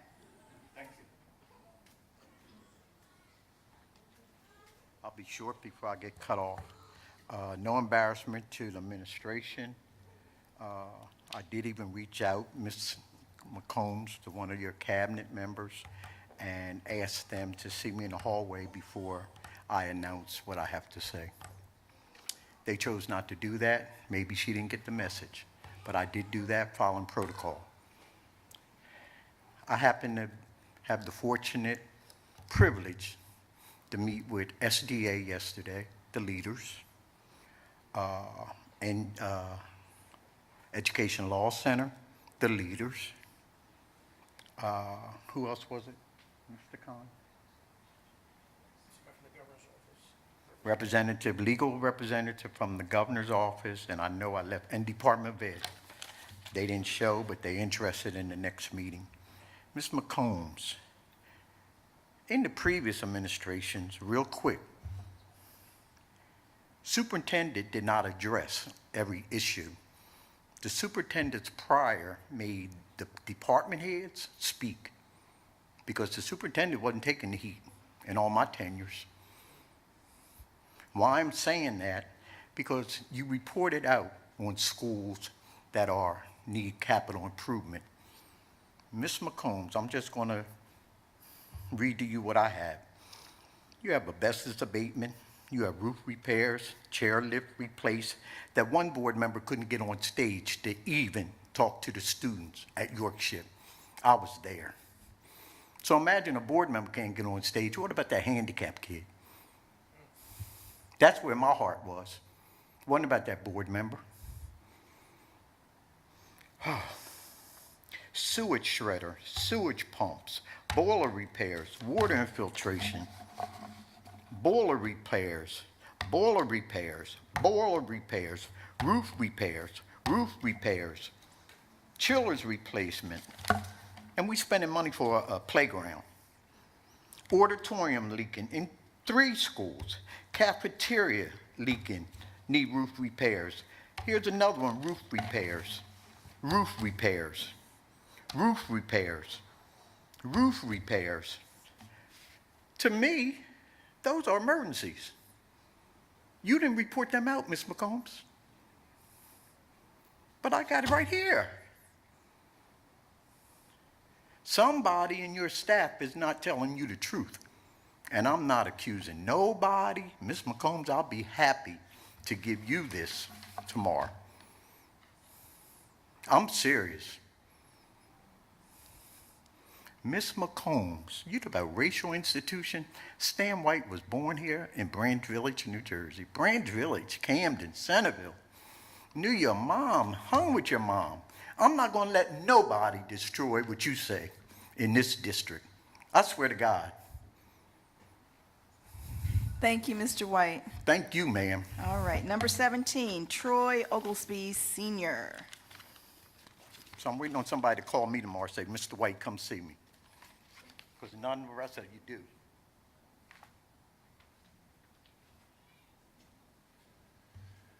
Good evening, Board. My name is Troy Oglesby from Cherry Hill, New Jersey.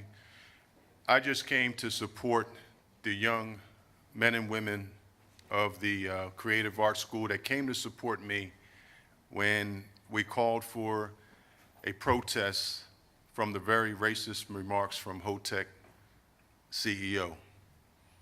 I want to say that I was very impressed by your students, as I am anyway, from being a product of Woodrow Wilson and Camden school system, college graduate, of course.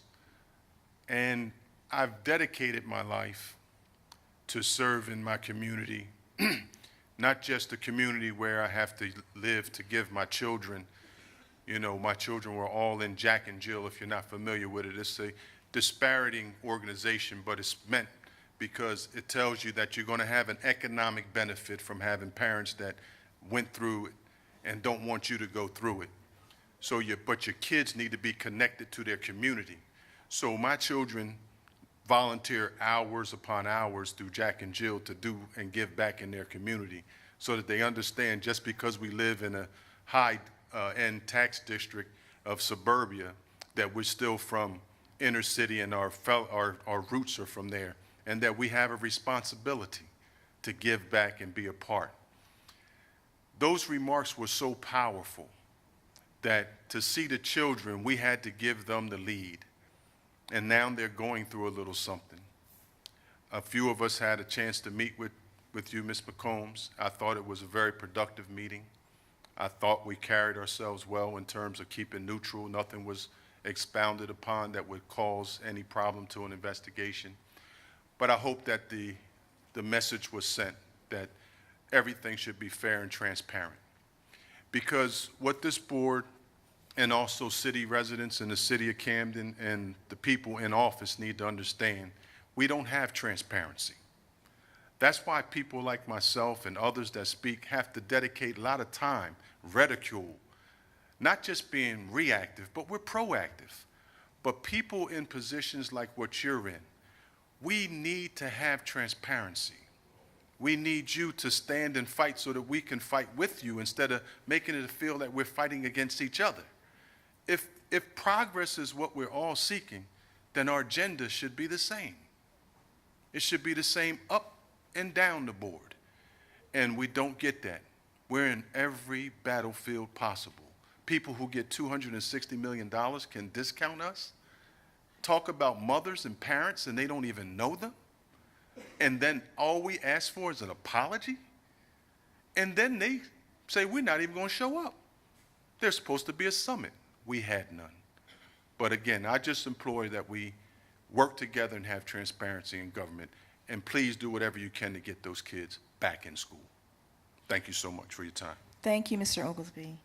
Next, number 18, Victoria Peller. Palat. My apologies, Ms. Victoria.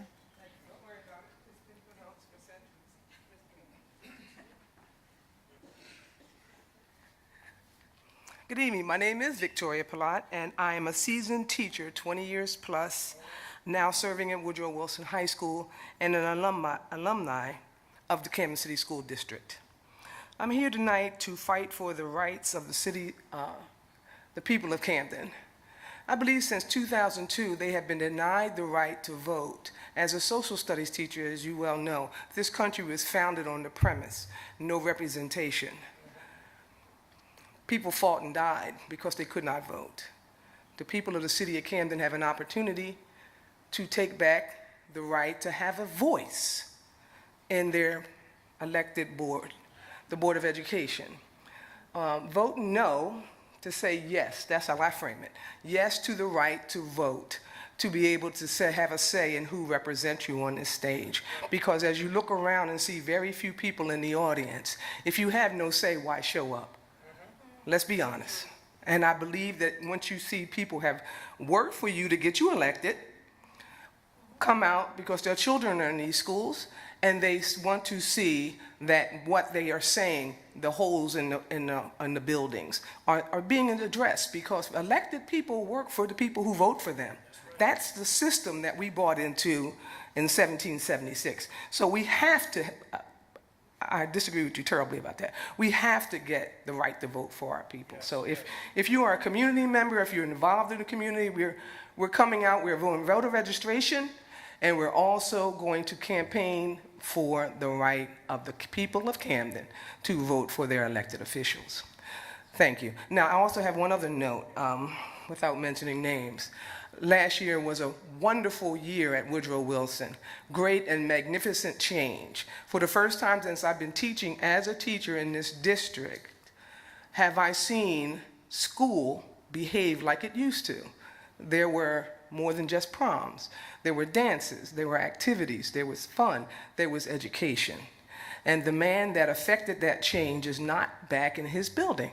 So I have to, again, as I have been saying, please let the man come back to Wilson, Ms. who Pellet, I'm started sorry, this. but- Thank you but- so but much. thank That's all you. I'm going to say, Thank you. because You're I said I treading was a going to very say it. I delicate line. appreciate you. Number and you have a 19 blessed would day. be Simpson. And after that, number 20, Kelly Francis.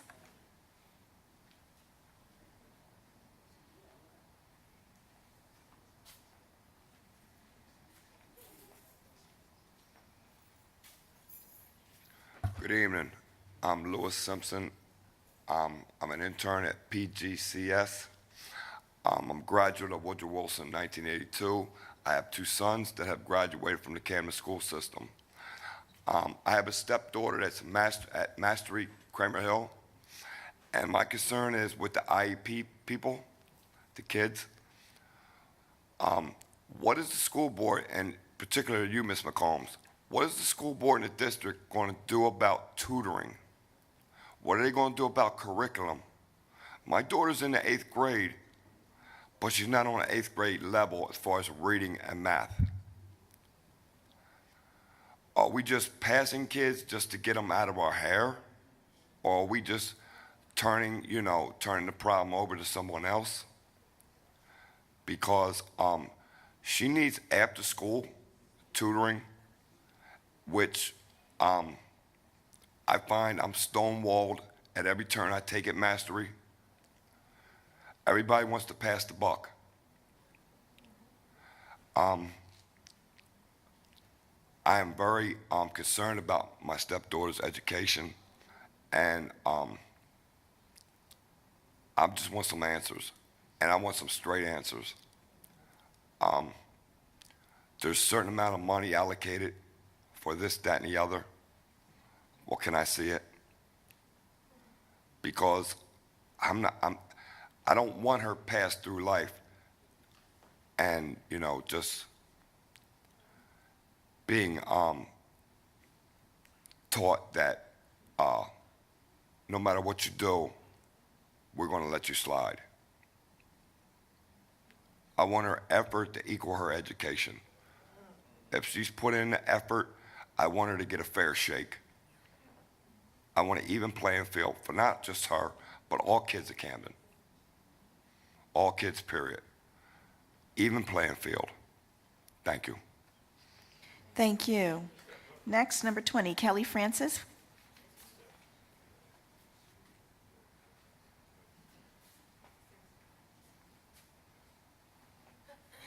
Good evening, Superintendent, members of the board. I want to take this opportunity to report to you the results of our AXO program this year. That's the Academic, Cultural, Technological, Scientific Olympics program that's sponsored by the locally the Camden County branch and also the national NAACP. I had the pleasure of taking 4 students, high school students, to San Antonio, Texas in July so that they could participate in the national competitions in their particular talent category. 2 of the students were from Creative Arts High School, Jamari Pratt and Isaiah Rivera, who, by the way, was a senior. He's now at Whittier College in California. Jamari is senior this year and will be competing again this year. The 2 other students were Viola Taylor, who was formerly from Creative Arts High School, but she's now in Gloucester County, I believe, Gloucester Technical School, and also a young man from Pennsauken, Calvin Bell. Our students competed nationally against 700 students from all over the country, from 47 states. They were all gold medalists, that they had won the awards in their particular states, and our students were successful in garnering 3 national medals. A national medal in computer science, Calvin Bell, medicine and health, also Calvin Bell, and Viola Taylor, gold medal in modern dance. So she'll be competing again hopefully this year. And I want to extend the invitation, since we're beginning the recruitment for the 2019 competitions. I would like to extend an invitation to all high school students in the district, grades 9 to 12, to participate in the competitions for 2019. I will be visiting the high schools and recruiting students, making them aware of our program, and they can contact me at area code 856-964-6705. That's 856-964-6705, or at our website, our email, which is CamdenNAACP2080@AOL.com. So I welcome all students to contact us and participate. There are 32 categories of the arts, sciences, humanities, performing arts that they can compete in. And they can compete in 3 of those categories during a competition year. So once again, I want to welcome all students to participate this year. Thank you. Thank you. Next, number 21, Sean Brown, and number 22, Amir Khan.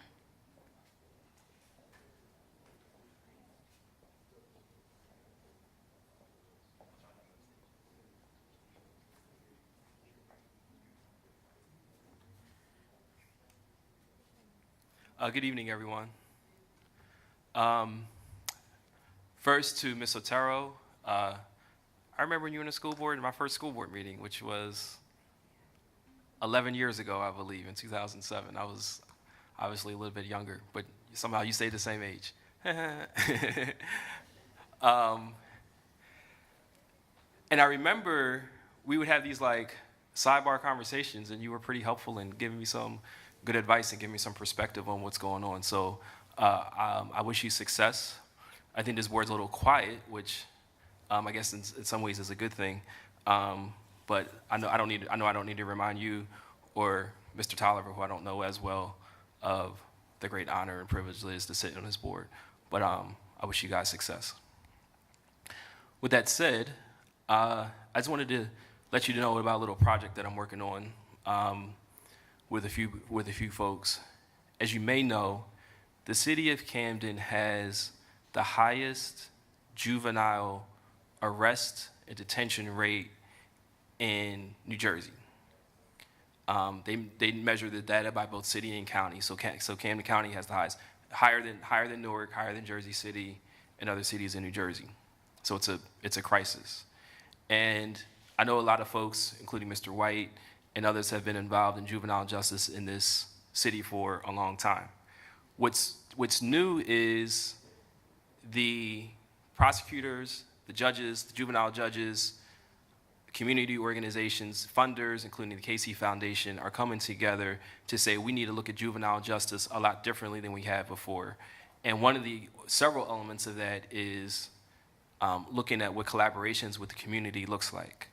So I'm a part of a after-school program that is meeting at the Riggs Center in the library a few days a week, where we're teaching lessons on law, community, entrepreneurship, and leadership.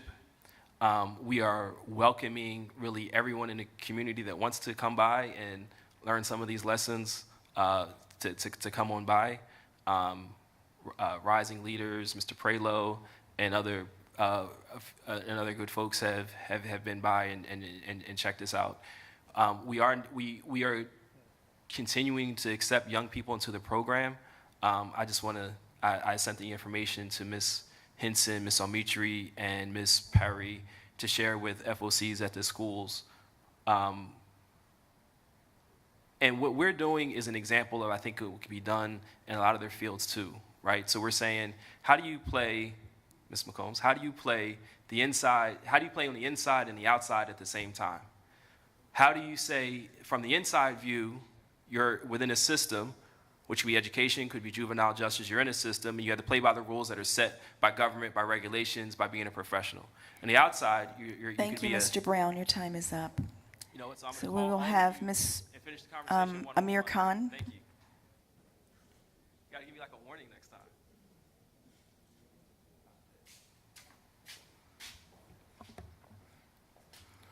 May 7th, 1955 in Mississippi, Reverend George Lee, one of the first black people registered to vote in Humphreys County, used his pulpit and his printing press to urge other people to vote. White officials offered Lee protection on the condition that he and his voter registration efforts would stop. Lee refused and he was murdered. August 13, 1955, Lamar Smith was shot dead on the courthouse lawn by a white man in broad daylight. While dozens of people watched, the killer was never indicted because no one would admit they saw the white man shoot the black man. Smith was holding organized meetings and getting blacks to vote at a recent election. September 25th in Mississippi, Herbert Lee, who worked with civil rights leader Bob Moses to help register black voters, was killed by a state legislator who claimed self-defense. February 26 in Alabama, Jimmy Lee Jackson was beaten and shot by state troopers as he tried to protect his grandfather and his mother from a trooper attacking on the civil rights marchers. His death led to the Selma Montgomery March and eventually the passage of the Voting Rights Act. Malcolm X died trying. Martin Luther King died trying. Du Bois died in exile trying to get us to vote. Medgar Evers, NAACP president for Mississippi, died trying to get us to vote. The white lady Viola died in Selma trying to get us to vote. How dare anyone or anybody ever encourage someone not to vote? I just left my mother, 90 years old, who went to Howard University and graduated in 1950, that couldn't vote in early years. Just left my mother-in-law and Aunt Jenny at the Cherry Hill Assisted Living, both Camden High graduates. Aunt Jenny's 97 years old, probably the oldest living graduate of Camden High, and was a teacher there, a phys ed teacher for many years. Couldn't vote early on. We have an opportunity to vote, and nobody or no one should ever encourage someone not to vote.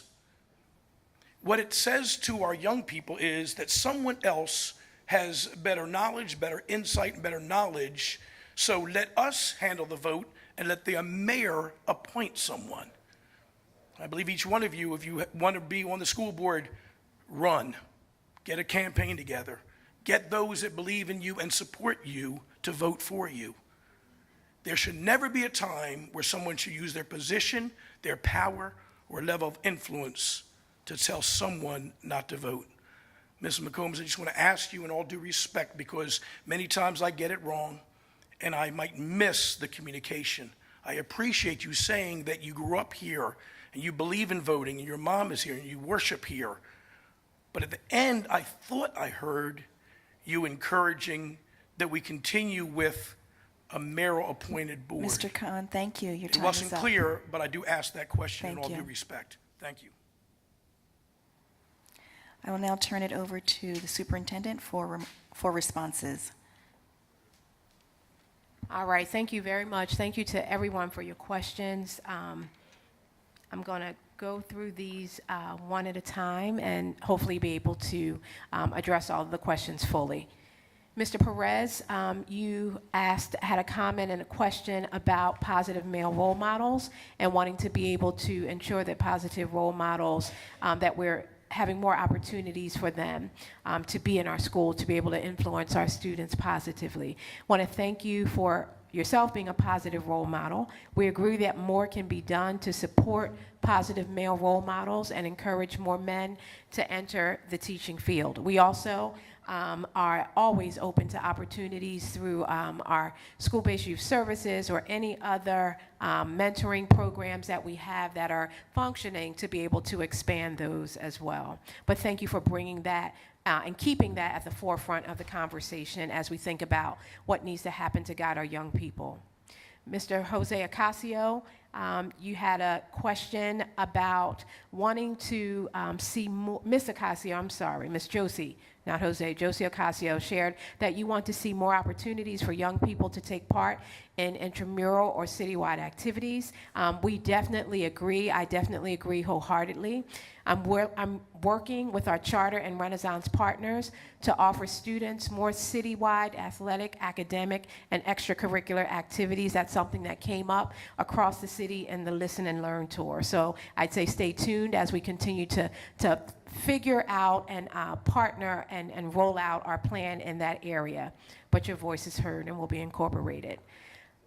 Mr. Benson, you talked about safety, something that is very, very critical and that we are all concerned about with regard to our students. So the safety of our students is our top priority. Our team works alongside the Camden County Police Department Metro Police Department to assess safety concerns that impact our schools. A recent example is the current active surveillance and supports that the Camden Police will be and are providing in the Wiggins School to the Wiggins Schools family.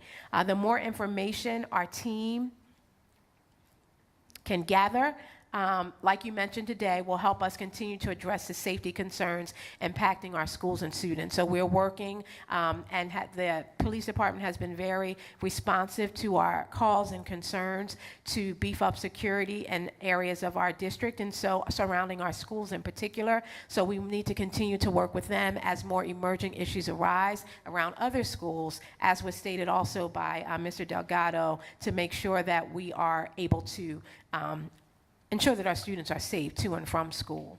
Ms. Turlington, we are all very proud of, I don't know if they're still here, I think they left, they had to take the baby home, but very proud of you and also of Alasia, your daughter. Through our school-based youth services program, we are able to offer free childcare for students at Woodrow Wilson and Camden High School.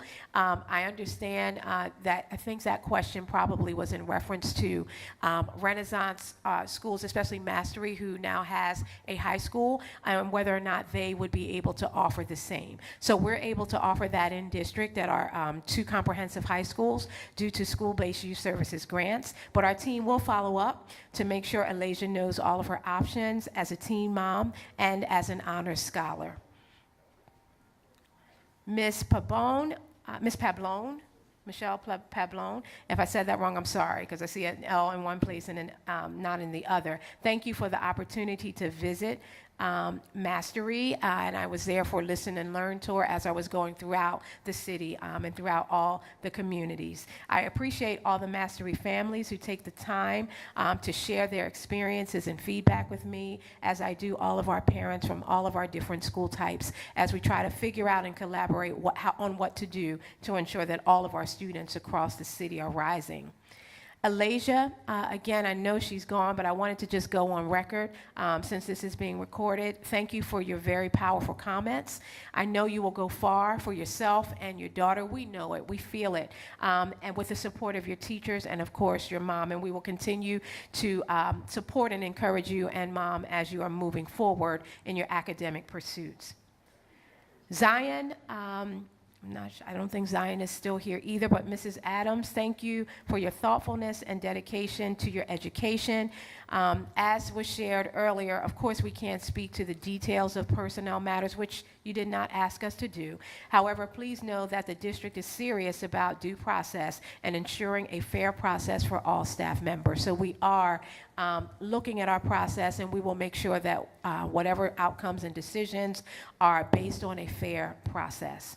Ms. Sabri, who I think is also gone, we agree that diverse teacher recruitment and supporting male educators of color is critical for our district. It is something that's come up over and over again, and it is a top priority in the strategic plan. Our team is working with local universities and regionally with historically black colleges and universities to recruit teachers of color, specifically male teachers. Mrs. Dickerson, we can't. Yes, we also cannot speak about personal matters. However, please know that the district, again, as we shared before with regard to this case, is serious about ensuring that due process, ensuring a fair process for all staff members will be upheld in that ongoing investigation. Mr. Delgado. We will continue to work, as I said before, with the police department to create solutions that keep our schools and students safe. Thank you for making sure that we are aware of the increased drug activity around Woodrow Wilson High School, and we will look into the specific areas that you brought to our attention to make sure that we can resolve them for the benefit of our students and staff at Woodrow Wilson. Mrs. Jocelyn? You're still here? Yes. Thank you for your ongoing commitment to our CUSAC reporting, ensuring that we're sharing that information out. It is a top priority, and that we will share. As we pass along, I will pass along the summer reading suggestion that you mentioned to our high school principals. And finally, we share your excitement about the library taking shape at Woodrow Wilson, and also heard very loud and clear that we want to make sure that we're also replicating this throughout our schools. Throughout our schools. If you also noticed I think you also mentioned, though, in our board report, alluding to the school-based youth services grant that would extend our ability to have a library media specialist at Woodrow Wilson. But again, your points are very much well taken. Okay, you also shared information with regard to ask questions about the vet's kitchen. And so currently the steam table in the kitchen is old and it is dysfunctional. We put on hold until we can get through the first day of school, and now we are in the process of identifying a new steam table and installing that at vet. So that should help with the concerns the issues that have arisen with the kitchen at vet school. Okay. I'm sorry, I didn't hear you. Okay, thank you. So I will go back and research that element as well.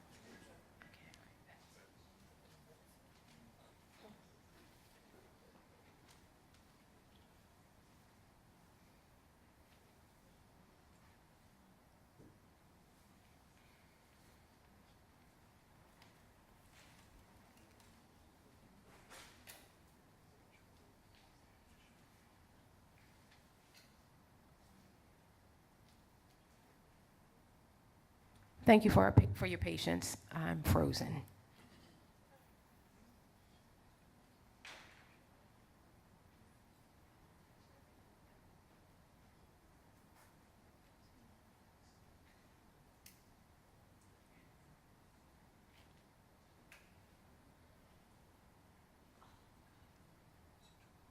Mrs. Miller, I want to take the opportunity to thank you for, as always, for making sure we are aware of critical issues that impact equity among our students, voter awareness and equity issues that impact our students.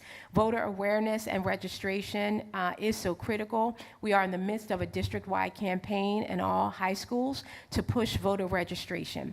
There will be registration forms in our schools starting this week, and that is something that we will continue to do. That we are carrying on from the previous year. With regard to ESSA, we agree that we need to do whatever it takes to get more parents engaged in their schools' goals and improvement plans, and that is exactly the mandate that we've given to school leaders at the end of last year as they were building their plans moving forward. So we will be monitoring to ensure that there is parental involvement and engagement and that we are in alignment with the ESSA standards that have been laid out. Okay, Ms. Ferrante, thank you for your work on the mental health. Yes, you're still here. The mental health services pilot at Yorkshire. We are working on finding funding for the facilities upgrades. Please continue working with our student supports team to move this important program forward. Thank you for alerting us and flagging it again, and would like for you to connect with our student supports team lead to ensure that that moves forward. Mr. Morton, thank you again for advocating for students and for providing more supports to empower our parents. We look forward to continue to work so that all students across the city, we can ensure that they are rising. Dr. Benson, I think, stepped out, but thank you for your heartfelt commitment and comments and support. really appreciate your comments. And I know that even when there are areas that there may be differences on, we can agree respectfully or disagree or have conversations that may not always be on the same page in a respectful manner. So definitely appreciate that. And that's what's going to make us all push and challenge one another to grow and get better as we lead our students and staff to make sure we're doing what's best for our students.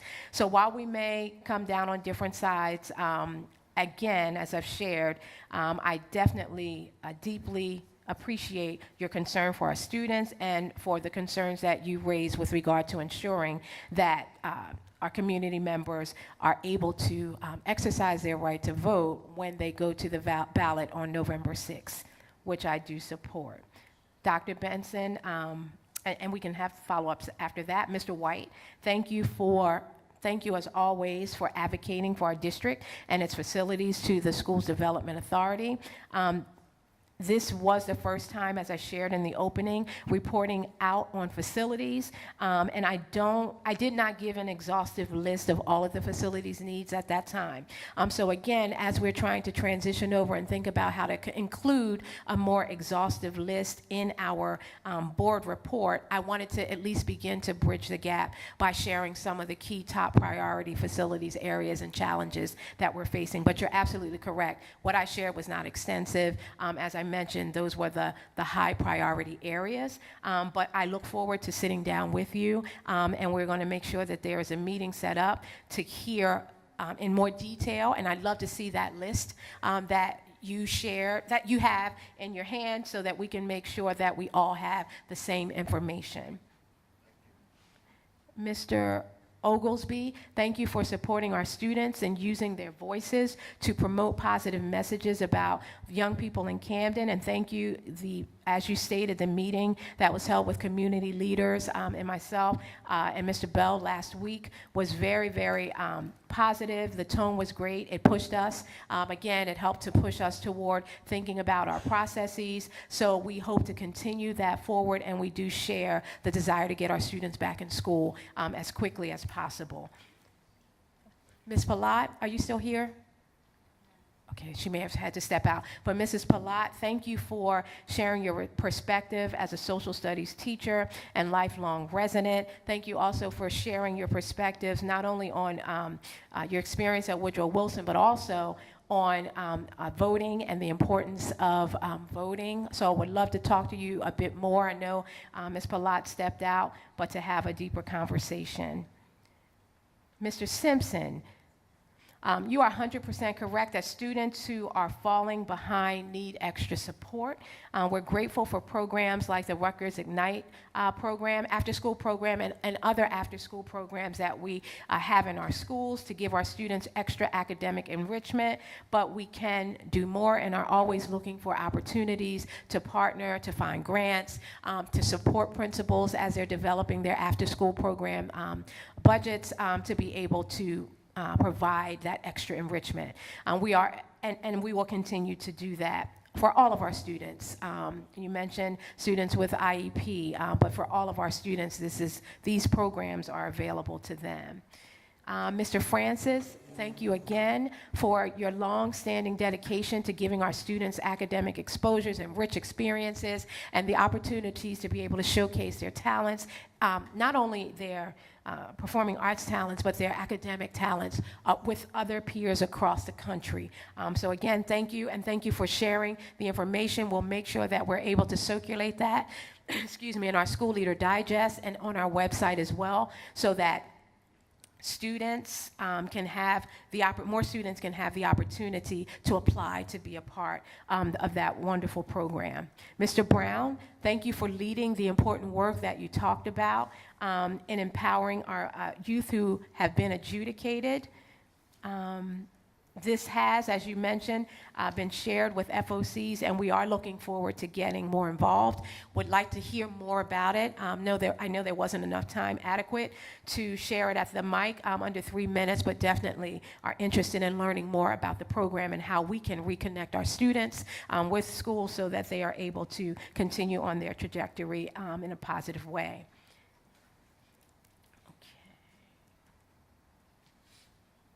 Okay, and then Pastor Khan? who asked me a very, very good and very, very challenging question that has caused me to even think in the moment.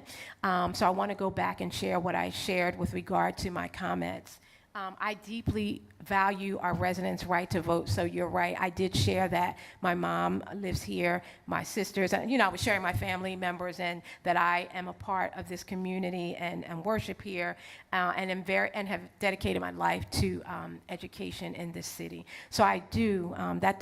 So my comment at the end did not separate my thought and my understanding and my knowledge of how important it is for everyone to be able to exercise their right to vote. So if my statement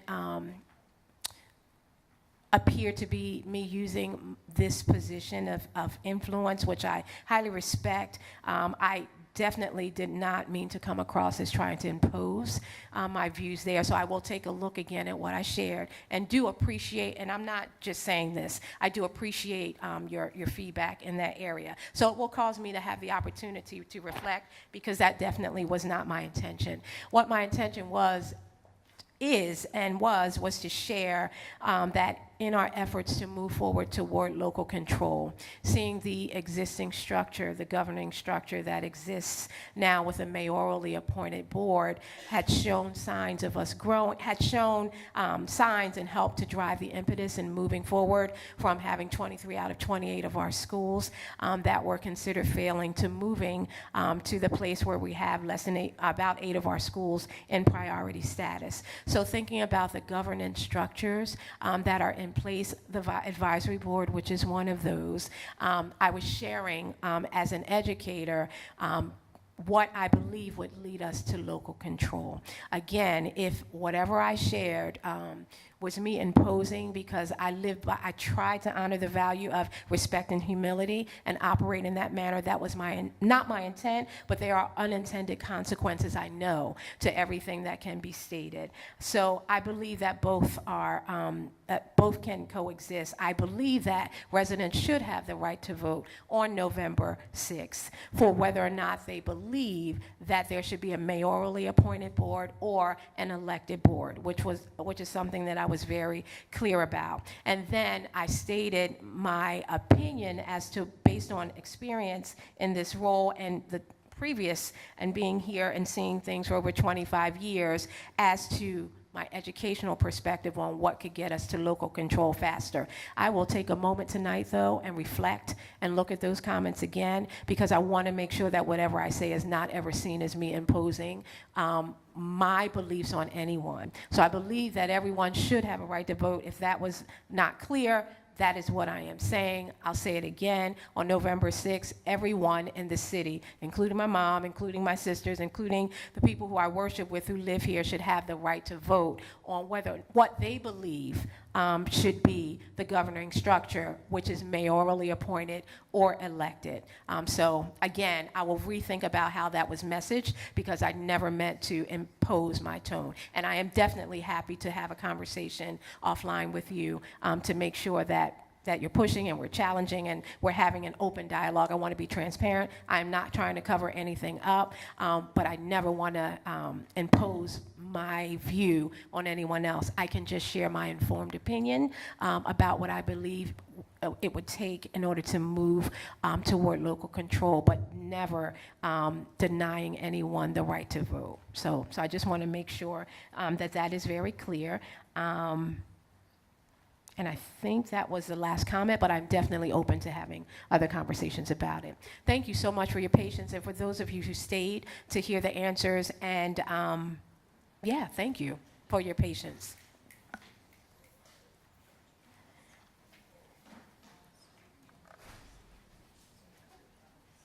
So at this time, I'd like to turn board members to, I'm sorry, I'd like to open it up for comments from board members. Thank you, Superintendent. And I just got several takeaways from what you said, and I heard what our dear brother, Pastor Khan, said, but I want to give my interpretation of what you said, how I view what you said, because you went into it and you talked about how you were looking at it through the eyes of an educator. And I know when it comes to voting, sometimes people look at it not as an educator, they look at it through a political point of view. But I do want to say to the community, without the takeaway that I get from it, is that you wanted the community to remember that when it was a voting board, and I too am not against democracy, but when it was a voting board is how we got to that point to where we were at years ago when the state takeover came into view. However, with the district going in the direction that it's going, that you were saying to the community, think about it. Okay, just think about that. Not about voting, but just bring that into to mind that when they do vote. And then also, I want to just clear up. I heard someone say, Pastor Khan mention Malcolm X, and I want to say, because I'm a gatekeeper here, as a member, I'm speaking as a member of the Nation of Islam, that Malcolm X did not advocate voting. Malcolm X said the ballot or the bullet. And when he violently turned against his teacher, he advocated somewhat senseless violence, which was not what the Nation of Islam stood for. The words of the leader of the Nation of Islam were, in fact, that he didn't want us not to get involved with voting. He just said to the members of the Nation of Islam that he didn't see it necessary because of the system that we voted for was not a just system. And now 40 or more years later, so I have to clear that up because, now that Malcolm is no longer present, and many people, when Malcolm X was president, was definitely afraid of his meetings to meeting places. And now that he's no longer here to speak for himself, some people repackage things that he say. And as a gatekeeper, I want to put things back in its proper perspective of what this is all about. And I just want to say I'm speaking from Brother Minister Wasim Muhammad, and that's the takeaway I got from what you were saying. I didn't get anything that you were advocating or pushing people or using your influence, that you were just saying that we're making matters going in the right direction. And if you look at it to where we were then to where we are now, just think about some things. And I want to also quote what Dr. Keith Benson said, and I want to commend him for putting our women on a pedestal, but I do want to point out what he said. My takeaway from him was the fact that he said that if those up here wanted to get involved, then they could let the people vote for them. And I think that's commendable. But I just want to put that in its right perspective and not have people on their heels about things, because you are an educator and the politics is a little different here. But I do understand what the community is saying about the right and the ability to vote. However, it will be the first step in the right direction because it still would be state controlled. So let's give all the information. If we're going to be freedom fighters, we have to give every information and not be as political, but we have to give everything that our people need to be informed, our community to be informed, to give everything in the right direction. And that's the takeaway that I got from what you opened up and what you said. Thank you. Malcolm voted and he pushed for voting. And it was a paradigm in Malcolm's life. He was changing. And are you putting 2 minutes on your speeches? So if I could say, can I go? Thank you. So Yes. On behalf of the advisory board, thank you, Superintendent, for sharing, some of the changes and different things that are coming. I know everything wasn't shared, but a lot of work. So one, thank you to all those that come out and work hard every day. It's not just done here at the board meetings. So everybody works a little differently. And, just because, there may not be conversation here, every day there's something being done. So I encourage people, not just, to wait till the board meetings, but reach out. And, there's somebody you can get in contact with. I can speak for myself, and if you reach out and there's something that you need assistance with, I'm here to help. I might not be able to change everything, but, you know, we're working, you know, unified, you know, every day. And I can speak for what I know, and maybe everybody may not be aware, but we don't always know what goes on behind the scene. But if you want to have a conversation or be a part of that, you know, please don't hesitate to be a part, because it's a unified effort that's going to make a change. And we didn't get here overnight, and it's not going to change overnight, but it is going to take some hard work. So, you know, I encourage everybody to continue to work, and actions speak louder than words any day. So thank you. Thank you, Mr. Nelson. Any other comments from board members? If there are no further comments, then I'll turn the meeting over at this point to our board secretary to present the business office agenda items. I'd like to present the business office agenda items, which includes the bill list and the resolutions. Are there any comments from the board members?